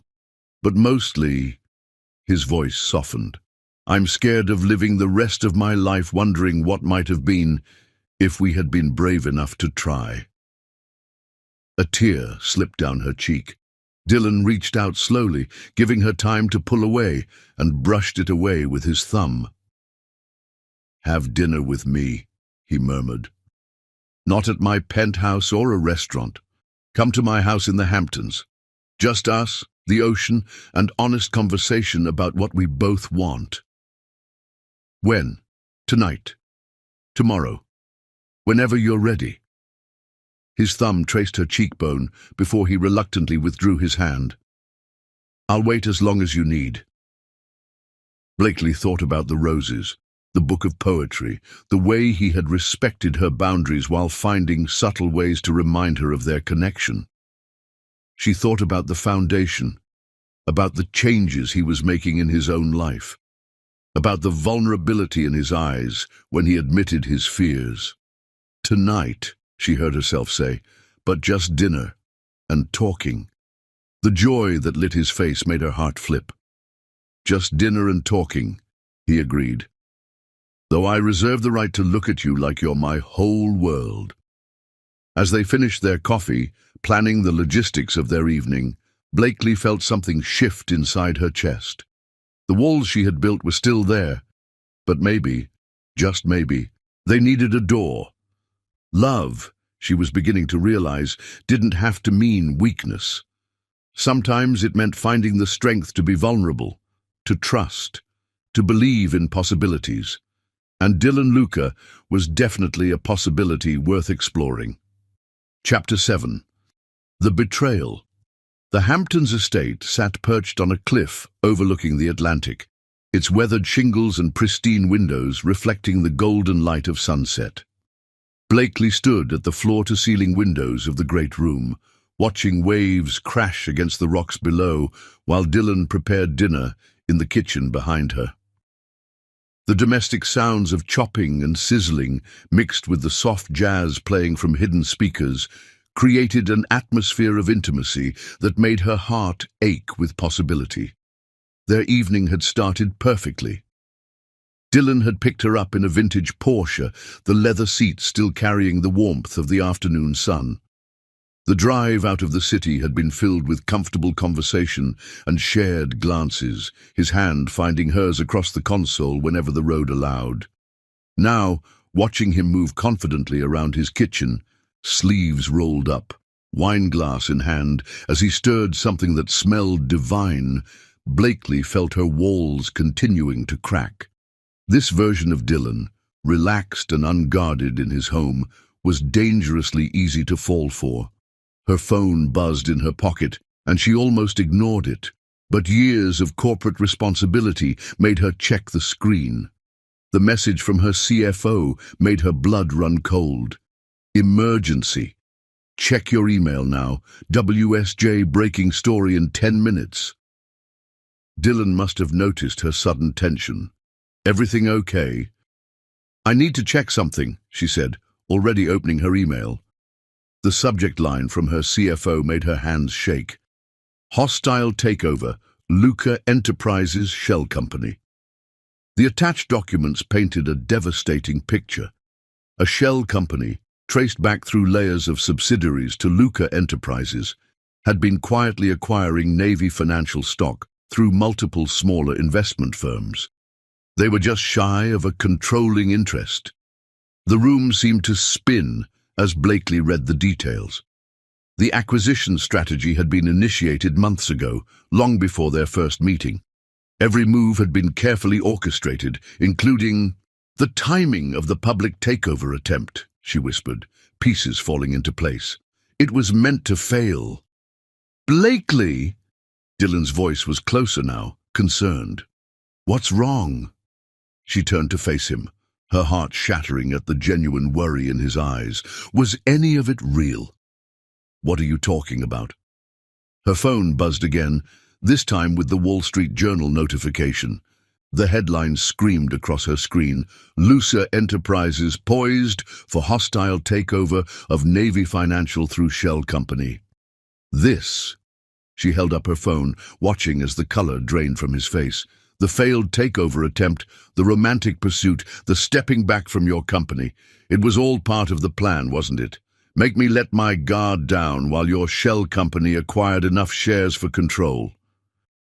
Blakely, no. Dylan stepped toward her, but she backed away. I can explain. Explain what? How you orchestrated the perfect con? The great Dylan Luca, known for getting whatever he wants by any means necessary. A bitter laugh escaped her. I should have trusted my first instincts. Listen to me, he pleaded, his voice raw. Yes, the shell company strategy was put in place months ago, but everything that's happened between us, every moment, every feeling, that's real. Is it? Tears threatened, but she refused to let them fall. Or was that part of the strategy too? Seduce the CEO while your company swallows hers whole? You know me better than that. He ran a hand through his hair in frustration. What we have is nothing but a beautifully executed business strategy. Blakely grabbed her purse from the counter, needing to escape before her composure cracked completely. Congratulations, Mr. Luca. You've proven why you're considered the most ruthless CEO on Wall Street. Blakely, please. Dylan moved to block her path to the door, his eyes desperate. Let me call the board. Stop the acquisition. I'll sell my shares, dissolve the shell company, whatever it takes. Don't you see?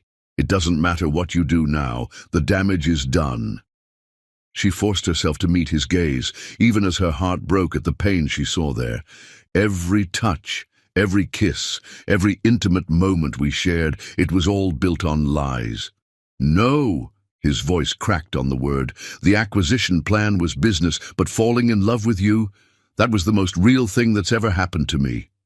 For a moment, looking into his eyes, Blakely almost believed him. But then her phone buzzed again with another news alert. Sources reveal Luca's personal involvement in orchestrating Navy financial takeover. I have to go. She stepped around him, grateful when he didn't try to stop her. My board will be meeting in emergency session. I need to try to save what's left of my company and my reputation. Let me drive you. I've already called a car. She was proud of how steady her voice remained. Goodbye, Dylan. The drive back to Manhattan passed in a blur of tears and phone calls. Her legal team was already strategizing defenses, but the outlook was grim. The shell company had acquired shares legally, and with the next block of shares set to be purchased at Monday's opening bell, Navy Financial would effectively belong to Luca Enterprises. Dawn was breaking over the city when Blakely finally reached her apartment. She had spent the night in emergency meetings, watching her life's work slip through her fingers. Her phone had dozens of missed calls from Dylan and a single text that made fresh tears fall. I know you won't believe me now, but I love you. The acquisition was business, but you're everything. Please, let me prove it. She deleted the message without responding. Hours later, sitting in her office surrounded by lawyers and PR teams, Blakely received a hand-delivered envelope. Inside was a single sheet of paper, Dylan's resignation letter from the Luca Enterprises board, effective immediately, along with a note in his familiar handwriting. Some things are worth more than empire building. I'm selling my shares in both companies, not because it will fix what I've broken, but because you deserve to know that my heart belongs to you, not to corporate strategy. I'll spend the rest of my life trying to earn back your trust, even if you never give me the chance. The man who fell in love with you over poetry and piano music, that's the real me. The corporate raider who hurt you. That's who I used to be, before you showed me what really matters. I love you, Blakely Navy. That's the only truth that matters now. Dylan. Blakely placed the letter in her desk drawer, next to the book of Neruda's poetry she couldn't bring herself to return. Then she straightened her shoulders, dried her tears, and prepared to fight for her company's survival. Some battles, she was learning, had to be fought with a broken heart. As she stared out at the Manhattan skyline, Blakely wondered if there was any way back from betrayal this deep. Could love survive when trust was shattered? Could her heart ever forget the way it felt to dance with Dylan in candlelight, to share dreams over midnight conversations, to believe in the possibility of having both love and success? The sun set over the city, painting the sky in shades of heartbreak, as Blakely Navy faced the hardest truth of all. Sometimes the greatest betrayals come wrapped in the sweetest lies, and the hardest person to forgive is the one who made you believe in fairy tales.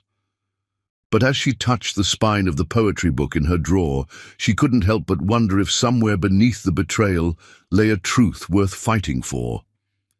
If the man who had waited in rain and sent her roses, who had played Chopin and quoted Neruda, was real enough to rise from the ashes of corporate warfare, only time would tell.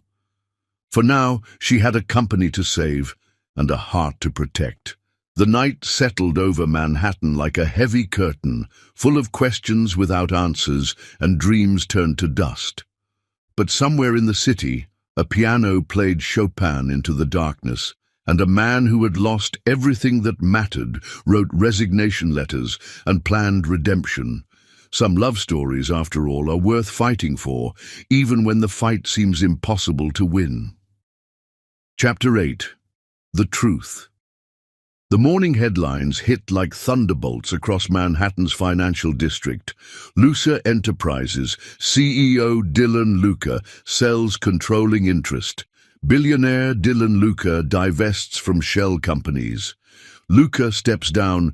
Some things are worth more than money. Blakely stood at her office window, the newspapers spread across her desk behind her. For a week she had weathered the storm of the attempted takeover, fighting with everything she had to maintain control of Navy Financial.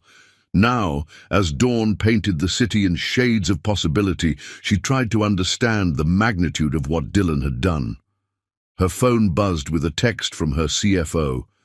He sold everything, not just the shell company shares, all of his holdings, at below market value, to a consortium of women-owned investment firms. Another message followed quickly. Navy Financial stock up 30% on opening. The market loves the new ownership structure. Blakely's hands trembled as she read the full story.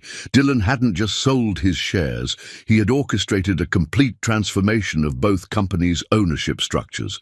Luca Enterprises and all its subsidiaries were now majority-owned by a diverse group of investors, with binding commitments to maintain ethical business practices. The elevator dinged behind her, and she knew without turning who it would be. Only one person had the authority to override her security protocols. "Your brother's security clearance," she said quietly, still facing the window. "That's how you got up here." "Alexander agreed to help on one condition." Dylan's voice was rough with emotion. "That I tell you the whole truth, no matter how much it hurts." Finally, Blakely turned. Dylan stood in her office doorway, looking nothing like the polished CEO she had first met. His suit was rumpled, his hair disheveled, his eyes shadowed with exhaustion. But it was the raw vulnerability in his expression that made her heart clench. "The truth?" She gestured to the newspapers. "Isn't it all here in black and white?" "No." He took a step forward, then stopped when she tensed. "The truth is that I fell in love with you the moment you walked into that boardroom and challenged everything I thought I knew about success. The acquisition plan was already in motion, had been for months. But the moment I saw you—" He ran a hand through his hair in frustration. "Everything changed." Pretty words from a man who built an empire on manipulation. Yes. His acceptance of the accusation surprised her. "I was that man, the corporate raider who saw people as pieces on a chessboard. But you—" His voice softened. "You made me want to be better. Every moment we spent together was real, Blakely. Every conversation, every touch, every dream we shared." "And the shell company? The staged failed takeover?" I tried to stop it. He pulled a folder from his briefcase and placed it on her desk. Here are the board minutes from the emergency meeting I called the morning after our first dinner. I moved to terminate the acquisition strategy. They voted me down. Blakely opened the folder with trembling fingers. The documents confirmed his story, including his threatened resignation, which the board had rejected. Why didn't you tell me? Because I was a coward. Dylan's honesty was brutal. I thought I could find a way to protect both you and the company I'd built. I thought if I stepped back, appointed Sarah as CEO, the board would follow my lead, but I underestimated their determination to complete the acquisition. He took another step closer, and this time Blakely didn't back away. When I saw that headline break during our dinner, I knew I had lost the only thing that really mattered, your trust. So you sold everything. It wasn't a question, but Dylan answered anyway. I sold everything because none of it means anything without you. Because the man I want to be, the man you made me want to be, doesn't need an empire. He just needs a chance to prove that his love is real. Tears threatened as Blakely looked at the man before her, the billionaire who had given up everything to prove his heart was true. You could have fought the board, maintained control. I could have. He moved closer still, close enough that she could see the tears in his own eyes. But every second I spent fighting them was another second you believed I had betrayed you, and that was more painful than losing everything I'd built. Dylan. Her voice broke on his name. I love you, Blakely Navy. He reached for her hand, and this time she let him take it. I love your brilliant mind and your determined spirit. I love how you fight for what you believe in and never compromise your integrity. I love that you made me want to be worthy of you. His thumb traced patterns on her palm, sending shivers up her arm. I know I don't deserve your forgiveness, but please, let me spend the rest of my life trying to earn it. Blakely looked into his eyes, seeing past the powerful CEO to the man who had given up an empire for love. You hurt me, she whispered. I know. His voice cracked, and I will regret that until my dying day. But Blakely, he raised their joined hands to his heart. What we have is real. The poetry and the piano music, the sunrise conversations and midnight dances, that's who we really are. The corporate games, the acquisitions, that was who I used to be, before you showed me what really matters. She could feel his heart racing beneath their joined hands. And who are you now? Just a man in love with an extraordinary woman, a man who wants to build something real, something based on trust and respect instead of power plays and hostile takeovers. His free hand came up to cup her cheek. A man who hopes it's not too late to prove that love is stronger than betrayal. Blakely leaned into his touch despite herself. It won't be easy, she warned. Trust, once broken. Takes time to rebuild, I know. His thumb brushed away a tear she hadn't realized had fallen. But I'm willing to wait, to work, to prove myself worthy of your trust again. She studied his face, seeing the sincerity in his eyes, the hope and fear warring in his expression. Why? She whispered. Why give up everything? Because you taught me that true wealth isn't measured in stock prices or corporate acquisitions. It's measured in the beat of a heart that knows love. He smiled softly. Besides, I haven't given up everything, just the things that don't matter. And what matters? You. The word was both a prayer and a promise. Us. The possibility of building something real together, something based on trust and love instead of corporate strategy. Blakely felt something shift in her chest, a wall crumbling, a heart beginning to hope. She took a deep breath. If we try this again, we do it right. Complete transparency, no more secrets. Dylan's smile could have lit up the Manhattan skyline. Complete transparency, he agreed. Starting now. He reached into his pocket and pulled out a small notebook. This is my personal journal from the past month. Every thought, every feeling, every moment of falling in love with you and realizing I had to choose between being the man you deserve and being the corporate raider I used to be. She took the journal with trembling hands. You're trusting me with this? I'm trusting you with everything. He stepped back, giving her space. Read it. Take all the time you need. And when you're ready, if you're ready, I'll be waiting. As he turned to leave, Blakely called after him. Dylan? He paused in the doorway, hope lighting his eyes. Have dinner with me tonight, she said softly. At La Piccola Rosa. Just two people getting to know each other again, with no corporate warfare between us. The joy that transformed his face made her heart skip. I'll have Mama Rosa set our table for 8. After he left, Blakely sank into her chair, holding his journal against her heart. Outside her window, Manhattan sparkled in the morning sun, full of new possibilities. She opened the journal to the first page, where Dylan's elegant handwriting filled the paper. Today, I met a woman who made me question everything. Her name is Blakely Navy, and I think she just changed my life.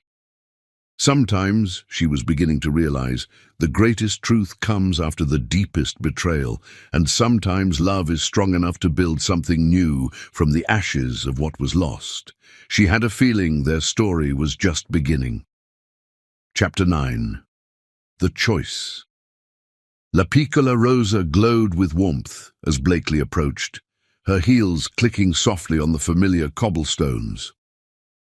She had spent the afternoon reading Dylan's journal, each page revealing layers of truth that had made her heart ache with understanding. Now, standing before the restaurant where their story had truly begun, she felt the weight of choice pressing down on her shoulders. Mama Rosa opened the door before she could reach for it, enveloping her in a maternal embrace that smelled of basil and wisdom. "Ah, Bella," the older woman said softly, "sometimes the heart knows what the mind fears to accept." "Is he here?" Blakely asked, though she already knew the answer. She could feel Dylan's presence like a magnetic pull. "In your special alcove," Mama Rosa confirmed, her eyes twinkling. "He has been here since sunset, playing that old piano and looking like a man who has found his soul's purpose." The sounds of Chopin floated through the air as Blakely followed Mama Rosa through the restaurant. She recognized the piece, Nocturne in E-flat major, the same one Dylan had played for her that night in his penthouse. But there was something different about it now, a vulnerability in the interpretation that made her breath catch. Dylan sat at the small piano in the corner, his back to her as his fingers danced over the keys. He had shed his suit jacket, his shirt sleeves rolled up to reveal strong forearms that moved with graceful precision. The tension in his shoulders told her he knew she was there, but he finished the piece before turning to face her. "You came," he said softly, his eyes drinking her in like a man dying of thirst. "I read your journal." Blakely moved closer, drawn by the raw emotion in his gaze. Every page. Dylan's hands clenched on his thighs. And I understand now." She sat beside him on the piano bench, close enough to feel his warmth but not quite touching. "The man who started that acquisition strategy isn't the same man who wrote those pages, isn't the same man who gave up an empire to prove his love was real." "No," he agreed, his voice rough with emotion. "That man died the moment he saw you walk into his boardroom. It just took him a while to accept it." Blakely touched one of the piano keys gently, the note hanging in the air between them. "You wrote about that moment, about how you felt your world shift on its axis." It did. Dylan's hand moved to cover hers on the keys, sending electricity up her arm. "Everything I thought I knew about success, about what mattered in life, it all changed when I met you, but I was too afraid to admit it at first. Afraid of what? Of feeling this much, of being vulnerable, of letting go of the control I thought I needed. His thumb traced patterns on her wrist, of loving someone more than I loved power. Blakely turned her hand in his, their fingers intertwining naturally. The journal entries after our first dinner, the way you described fighting with your board, trying to stop the acquisition. I should have told you everything then. Self-recrimination filled his voice. Should have trusted that you were strong enough to handle the truth. Maybe, she squeezed his hand gently, or maybe we both needed to go through this to understand what really matters. Dylan's free hand came up to cup her cheek, turning her face toward his. And what matters to you, Blakely? She looked into his eyes, seeing past the powerful CEO to the man who had bared his soul in journal pages and piano music. Truth, trust, the courage to be vulnerable. Her voice softened. Love. I love you, he whispered, the words carrying the weight of absolute truth. More than empire building, more than corporate victories, more than anything I've ever known. Show me, Blakely challenged softly. Dylan's hands moved to the piano keys, and the opening notes of Debussy's Clair de Lune filled the air. But this time, he began to sing softly, his rich baritone giving words to the melody. I've built walls of steel and glass, thinking power was all that would last. But your love showed me what I couldn't see, that true wealth lies in vulnerability. Tears pricked at Blakely's eyes as she recognized the lyrics from his journal, a poem he had written during those sleepless nights after their separation. As the music swelled, Dylan continued, I'd trade every victory, every golden crown, just to build something real with you now. Trust me once more. Let me prove that my heart beats only to love you. The final notes faded into silence, but Dylan's eyes remained locked with hers, laying his soul bare in a way no corporate titan ever would. I wrote that the night I decided to sell everything, he said softly, sitting at my piano, realizing that all the success in the world meant nothing if I couldn't share it with you.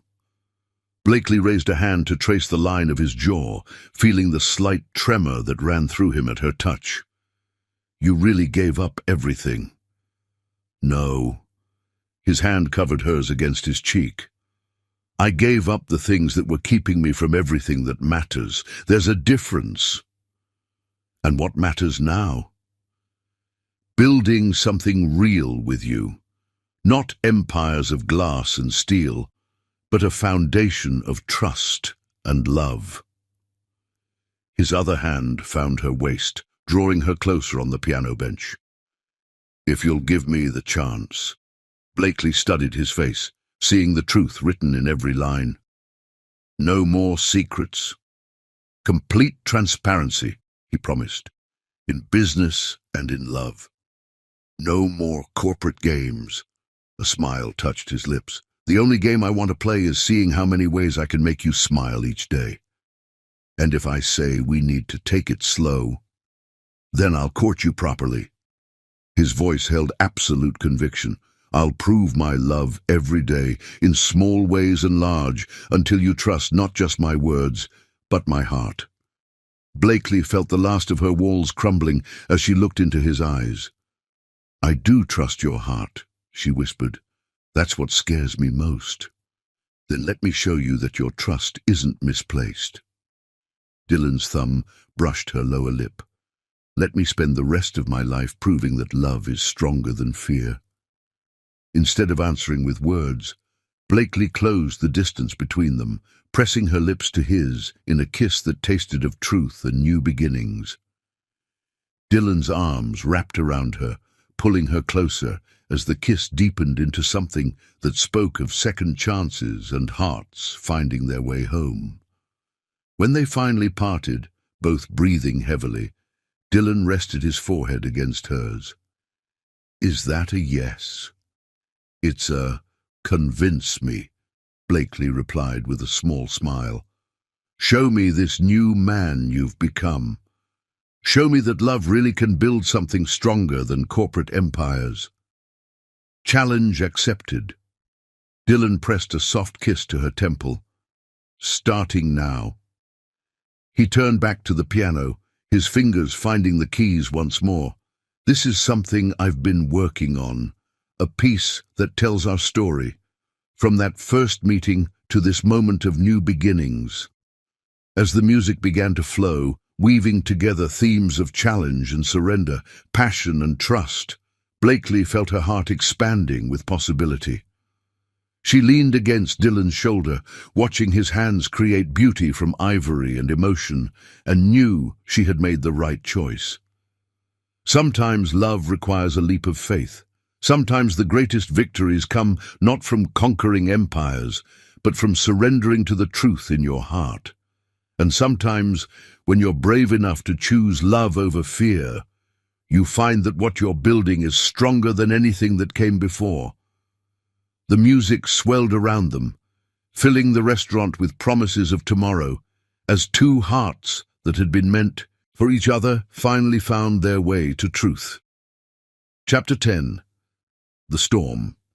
The headline exploded across every major financial news outlet on a quiet Tuesday morning. Leaked, intimate photos of Navy Financial CEO and former rival Dylan Luca. Blakely's hands trembled as she looked at the images splashed across her tablet screen. They were from their first night at the Metropolitan Museum Gala, stolen moments captured by someone with access to the security feeds. Her and Dylan dancing, his hand at the small of her back, their faces close together as they shared secrets over champagne. The way they looked at each other, the chemistry undeniable even in grainy security footage. The accompanying article was brutal, questioning whether their relationship had influenced business decisions, suggesting impropriety in the timing of Dylan's divestment from Luca Enterprises. The comments section was worse, filled with insinuations about how a black woman had risen to power in corporate America. Her office door burst open as Clara rushed in. "Ms. Navy, the board is demanding an emergency meeting. The PR team has already received calls from every major network and—" "Get me Dylan," Blakely interrupted, her voice steadied despite the chaos erupting around her. "Now!" She didn't have to wait long. Within minutes, the elevator doors opened and Dylan strode in, his face a mask of controlled fury. He had clearly come straight from his morning run, wearing track pants and a fitted athletic shirt, his hair still damp with sweat, but his presence filled the room with the same power it had when he wore $1,000 suits. "I've already got my legal team tracking the source," he said without preamble, moving to her side. "And the Met's security director is a personal friend. We'll find who did this." Blakely looked up at him, seeing the mix of rage and concern in his eyes. "The board meeting. Cancel it." Dylan's voice was firm. "We do this together, on our terms, no more letting others control our narrative." "Dylan." "No." He knelt beside her chair, taking her hands in his. "I know that look, Blakely. You're thinking about damage control, about protecting Navy Financial's reputation.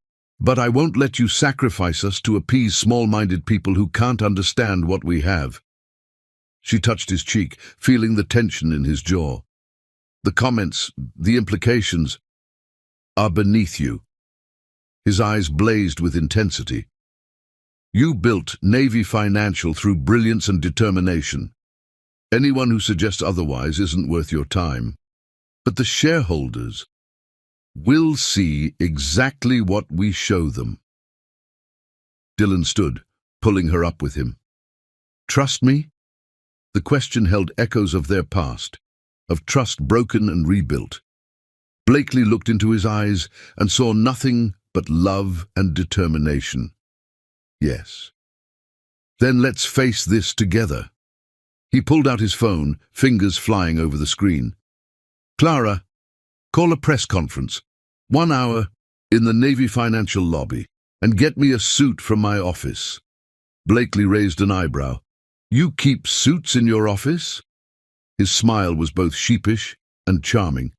I might have started keeping a few things here, just in case.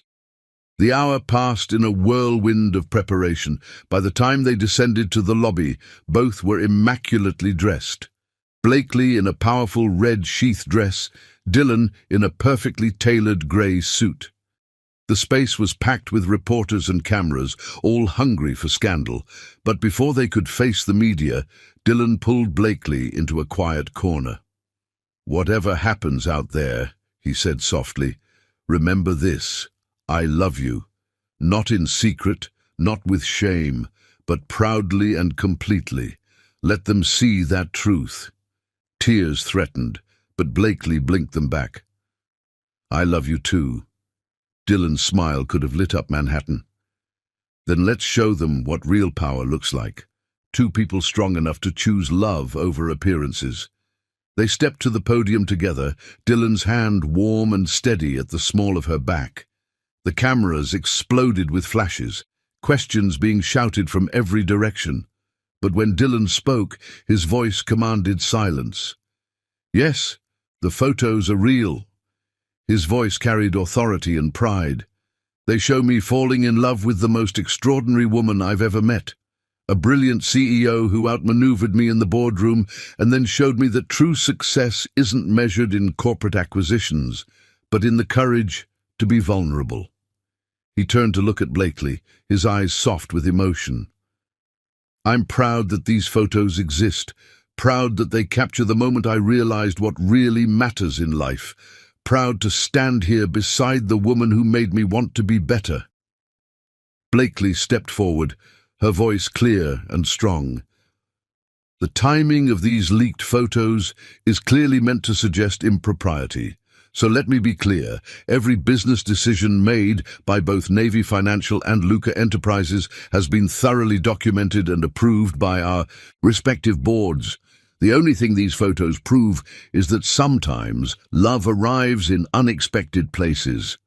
A reporter shouted, "But the timing of Mr. Luca's divestment was a choice made from love." Dylan interrupted. "I chose to sell my shares and step down from Luca Enterprises because I wanted to build something real with Blakely, something based on trust and respect, not corporate power plays."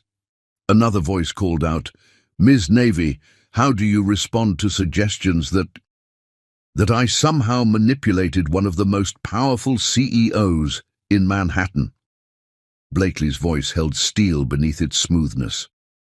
"I earned my position through hard work and merit. The fact that I also found love doesn't diminish my achievements, it enhances them, because a truly strong woman doesn't have to choose between success and love." Dylan's hand found hers, their fingers intertwining naturally. "The person who leaked these photos thought they would shame us," he said, his thumb stroking her knuckles. "Instead, they've given us the opportunity to show that love is nothing to hide, that two powerful people can choose to be vulnerable together, that real strength lies not in corporate warfare, but in the courage to let someone into your heart." The questions continued, but Dylan and Blakely answered them together, their united front and obvious devotion transforming what was meant to be a scandal into something inspiring. By the time they left the podium, social media was ablaze with support, their love story capturing hearts across the globe. Later that evening, in the sanctuary of Dylan's penthouse, they stood on the balcony watching the sun set over their city. Dylan's arms wrapped around Blakely from behind, his chin resting on her shoulder. "You were magnificent today," he murmured, pressing a kiss to her neck. "We were magnificent," she corrected, leaning back against his chest. "I never thought I'd say this, but I'm glad those photos leaked." "Oh." His lips curved against her skin. "They forced us to be public about our relationship. No more hiding, no more worrying about appearances." She turned in his arms to face him. "Now everyone knows exactly what we mean to each other." Dylan's hand came up to cup her cheek. "And what do I mean to you, Blakely Navy?" She smiled, remembering their journey from that first boardroom meeting to this moment. "Everything," she whispered. You mean everything." His kiss tasted of triumph and tenderness, of battles won and love proven true. As the last rays of sunlight painted Manhattan in gold, two hearts that had found their way through storm and scandal beat as one, stronger for having faced the world together. Sometimes the greatest victories come not from defeating enemies, but from standing proudly in your truth. Sometimes love isn't just about private moments, but about showing the world that real power lies in the courage to be vulnerable. And sometimes, when the storm comes, you find that weathering it together only makes your love stronger. Chapter 11. The Resolution. The boardroom of Navy Financial hummed with anticipation as Blakely stood at the head of the table, her presence commanding attention without demanding it. The morning sun streamed through floor-to-ceiling windows, catching the diamond on her left hand, Dylan's grandmother's ring, given to her last night in a moment of quiet perfection at La Piccola Rosa. "Ladies and gentlemen of the board," she began, her voice clear and strong, "I've called this meeting to propose something unprecedented in corporate history."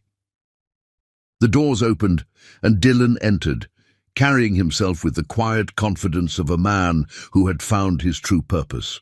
Gone was the corporate raider who had once tried to take over her company. In his place stood a partner, an equal, a man whose love had helped her dream bigger than she ever had before. "2 months ago," Blakely continued, "when photos of our relationship leaked, many questioned whether love and business could coexist. Today, we're here to prove that they don't just coexist. They can create something revolutionary." Dylan moved to stand beside her, their shoulders barely touching, but their energy perfectly aligned. "What we're proposing," he added, "is a new model of corporate leadership. Not a merger in the traditional sense, but a partnership that will transform both our companies and the industry itself." The presentation that followed was unlike anything Wall Street had ever seen. Slides showed plans for the Future Leaders Initiative, a joint venture that would identify and support underrepresented entrepreneurs. Charts demonstrated how combining Navy Financial's ethical investment strategies with Dylan's tech innovation expertise could create sustainable growth while promoting diversity. "This isn't just about business," Blakely explained, her passion evident in every word. "It's about creating lasting change, about proving that success doesn't require sacrificing integrity, and about showing that love can be the foundation for something powerful," Dylan added, his hand finding hers on the presentation remote. "When I first met Blakely, I thought corporate success meant hostile takeovers and power plays.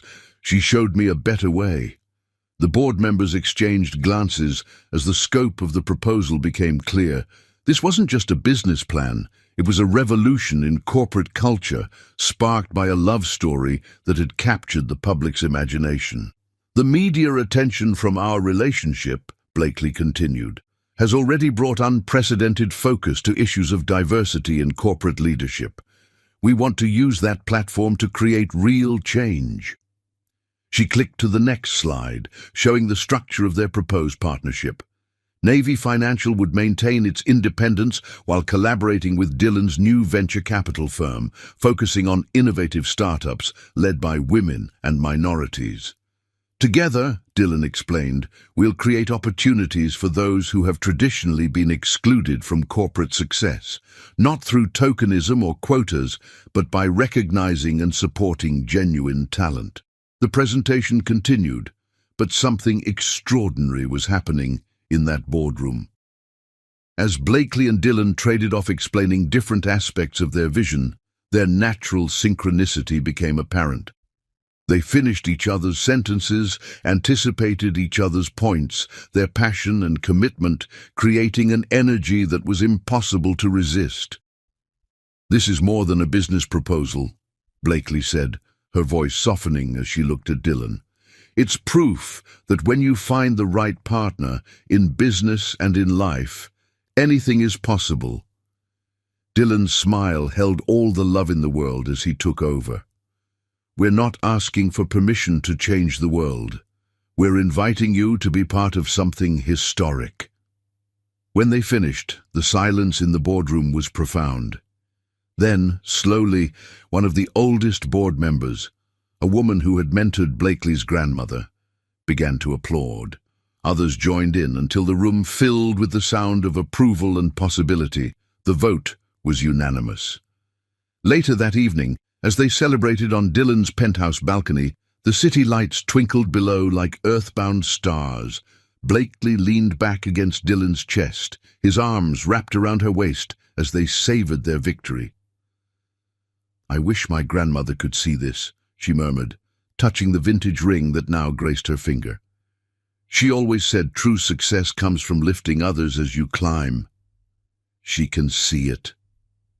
Dylan pressed a kiss to her temple. "Through you. Through every life, we'll change together." Blakely turned in his arms, reaching up to trace the lines of his face, the face that had become her home. "Did you ever imagine, that first day in the boardroom, that we'd end up here?" His laugh was soft and warm. "I knew you would change my life. I just didn't know how completely."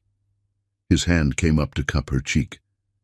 "You made me want to be better, Blakely. Not just as a businessman, but as a human being." "We made each other better," she corrected, leaning into his touch. "That's what real partnership is about." The sound of the elevator announced the arrival of their guests. Soon, the penthouse filled with the people who had been part of their journey. Mama Rosa bringing her famous tiramisu, Alexander and his wife Sarah, key members of both their teams who had helped shape their vision. As Dylan played the piano, his music floating through the evening air, Blakely watched their chosen family celebrate together. The women from the board chatting with young entrepreneurs they were mentoring, corporate lawyers discussing social justice with community organizers, worlds merging, barriers breaking, all because two people had been brave enough to choose love over convention. "Dance with me," Dylan said suddenly, appearing at her side and offering his hand. The piano now played a recorded version of the piece he had composed for her, their love story in musical form.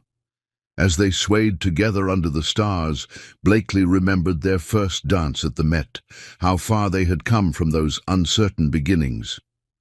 "You know," she said softly, "when those photos leaked, I was terrified it would destroy everything I'd built. And now I understand that love doesn't diminish success, it amplifies it."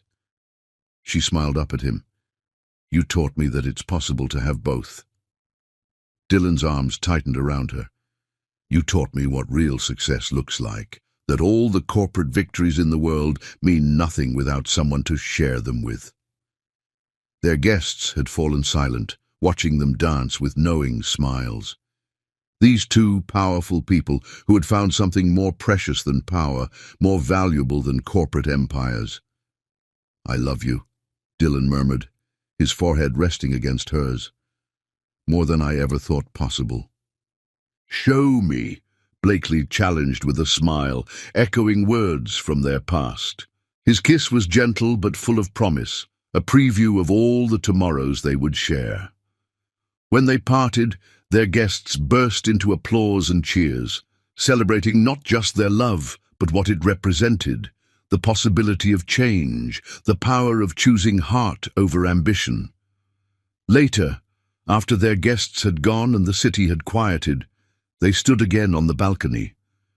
Dylan wrapped his grandmother's shawl around Blakely's shoulders, protecting her from the cool night air. "Ready to change the world?" he asked, pressing a kiss to her neck. Blakely leaned back against him, feeling the steady beat of his heart. "With you? I'm ready for anything." The ring on her finger caught the starlight, a symbol not just of their love but of the legacy they would build together. Two hearts that had found their way through corporate warfare and public scandal to something real, something lasting. Sometimes the greatest adventures begin with a single choice, the choice to be vulnerable, to trust, to love. Sometimes the most powerful partnerships grow not from business strategy, but from hearts brave enough to choose each other. And sometimes, when you find the right person, you discover that success isn't measured in stock prices or corporate acquisitions, but in the difference you make together. As the night wrapped around them like a velvet cloak, Blakely and Dylan held each other close, their hearts beating in perfect sync. Tomorrow they would begin their mission to change the corporate world, but tonight was for them. Two souls who had found in each other something more precious than any empire. Love, they had learned, was the greatest merger of all. Chapter 12. The Promise. Snow fell softly over Washington Square Park, transforming Manhattan into a winter wonderland. 1 year had passed since that first fateful meeting in the boardroom. 1 year since a corporate takeover attempt had unexpectedly led to love. Now, as evening descended, tiny lights twinkled in every tree, creating a magical canopy over the park's iconic arch. Blakely stood beneath that arch, snowflakes catching in her hair like diamond stars. Dylan had asked her to meet him here, saying only that he wanted to recreate their first walk together. But something in his voice, a mixture of nervousness and joy she'd never heard before, told her this night would be different. The sound of a piano drifted through the cold air. Their song, the piece Dylan had composed for her, being played by a string quartet she couldn't yet see. Then, through the curtain of gently falling snow, she saw him approaching. Dylan moved toward her with purpose, his black coat dusted with white, his eyes fixed on her as if she were the only person in the world. In his hand, he carried a single white rose, like the ones he had left on her desk each morning during their separation, a symbol of pure love and new beginnings. "You look like a snow queen," he said softly when he reached her, offering the rose, "more beautiful than any dream." Blakely accepted the flower, her heart racing at the intensity in his gaze. "Dylan, what is all this?" Instead of answering, he took her free hand and led her to the center of the park. As they walked, lights began to illuminate the path, hundreds of paper lanterns creating a warm glow in the winter evening. The music grew stronger, and Blakely gasped as she saw what waited ahead.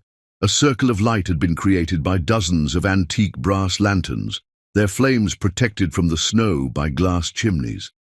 In the center stood the quartet, playing on despite the weather, their music weaving magic through the night air. Around them, rose petals lay scattered on the snow, creating a carpet of crimson against white.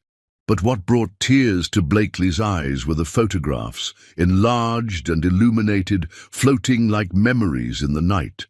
Their first dance at the Met, their dinner at La Piccola Rosa, the press conference where they had faced scandal together. Moments from their journey, captured and transformed into art. 1 year ago, Dylan began, his voice carrying emotion that made her heart tremble.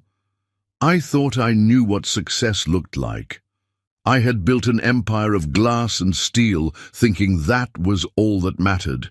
He turned to face her, taking both her hands in his. "Then you walked into my life and showed me what real wealth looks like." Blakely felt tears freezing on her cheeks as Dylan continued, his thumbs tracing patterns on her palms. "You challenged everything I thought I knew about power.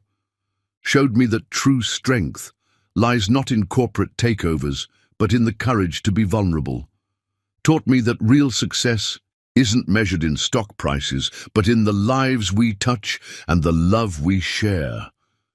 He released one of her hands to reach into his coat pocket, withdrawing not a ring box. She already wore his grandmother's ring, but a small, leather-bound book. "This is my journal from this past year," he said softly. "Every page is filled with moments that made me fall more in love with you. The way you light up when talking about helping young entrepreneurs. How you dance in the kitchen when you think no one's watching. The sound of your laugh when I play piano, badly on purpose." Blakely laughed through her tears, remembering all those precious moments. "But there's one empty page left," Dylan continued, his voice growing husky with emotion. and I want to fill it with a promise." Then, in the falling snow beneath twinkling lights, Dylan Luca, the man who had once ruled Wall Street with an iron fist, dropped to one knee before her. "Blakely Navy," he said, looking up at her with eyes full of love and certainty, "you walked into my boardroom prepared for corporate warfare, and instead started a revolution in my heart. You made me want to be better, to dream bigger, to love deeper than I ever thought possible." He opened the journal to the last page, where a single question was written in his elegant hand. "Will you marry me? Not just for today or tomorrow, but for every moment of forever."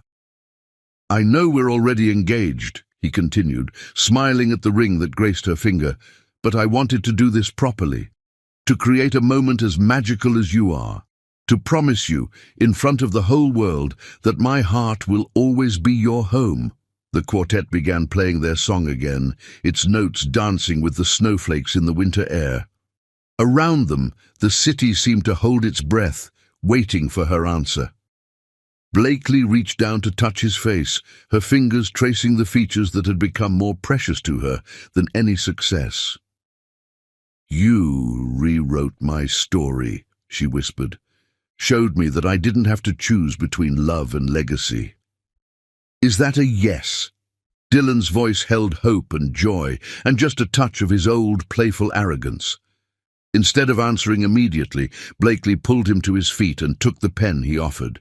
With steady hands, she wrote beneath his question, "Yes, for every heartbeat of forever. Yes, through every storm and sunshine. Yes, to building dreams and changing worlds together. Yes, my love. Always, yes." Dylan's smile could have melted all the snow in Manhattan as he pulled her into his arms. Their kiss was gentle at first, then deepened into something that spoke of passion and promise, of futures bright with possibility. When they finally parted, breathless and glowing, the park had filled with people, their friends and family emerging from the shadows to celebrate with them. Mama Rosa appeared with champagne and tears of joy. Alexander hugged his brother while Sarah embraced Blakely. Their corporate teams, who had become family, cheered and threw rose petals. As music filled the night and love filled their hearts, Dylan held Blakely close, dancing with her in the falling snow. "Happy," he murmured against her temple. "Beyond words," she replied, then smiled up at him. "Though I do have one question." "Anything." "That first night, when you promised it would only be one night." She traced the line of his jaw with gentle fingers. "Did you know even then that you were lying?" Dylan's laugh was rich and warm. "I think my heart knew what my head hadn't figured out yet, that one night with you would never be enough, that I'd want every night, every morning, every moment for the rest of our lives." "Smooth talker," Blakely teased, but her eyes shone with love. "Only with you," he promised, then kissed her again as snow fell like stardust around them. Later that night, in the warmth of their penthouse, they stood on their balcony watching the city sparkle below. Dylan played with Blakely's fingers, touching the rings that symbolized their past and future. "You know," he said thoughtfully, "when I first saw you in that boardroom, I thought I was seeing my greatest business challenge. And instead I was seeing my greatest blessing." He turned her in his arms to face him. "The woman who would teach me that real power lies not in controlling others, but in the courage to let love control you." Blakely's smile held all the warmth of summer in the winter night. "I love you, Dylan Luca. And I love you, soon-to-be Mrs. Luca Navy." His eyes sparkled with joy. "Ready for our next adventure? With you." She stretched up to kiss him softly. "I'm ready for everything." As they held each other under the winter stars, their hearts beating in perfect harmony, both knew that this was just the beginning. Their love story, which had started with one promised night, would continue for a lifetime of nights, each one more precious than the last. For sometimes the greatest adventures begin with a single step, or a single night. Sometimes the most powerful love stories grow from moments of conflict, and sometimes, when two hearts are brave enough to choose love over everything else, magic happens. Just ask the corporate raider who learned to lead with his heart, and the brilliant CEO who discovered that love only makes you stronger. They'll tell you that some promises are meant to last forever. One night had become forever, and forever was just the beginning. The end. Hi, my beautiful family. I have something exciting coming up. I'm planning to create a new channel on February 5th, and the name will be a surprise for all of you. But I would love to hear your thoughts. What name do you think would be perfect for the new channel? Share your ideas in the comments, and let's make this decision together. Your creativity means the world to me, and I can't wait to see what you come up with. Let's create something special. As always, subscribe if you loved.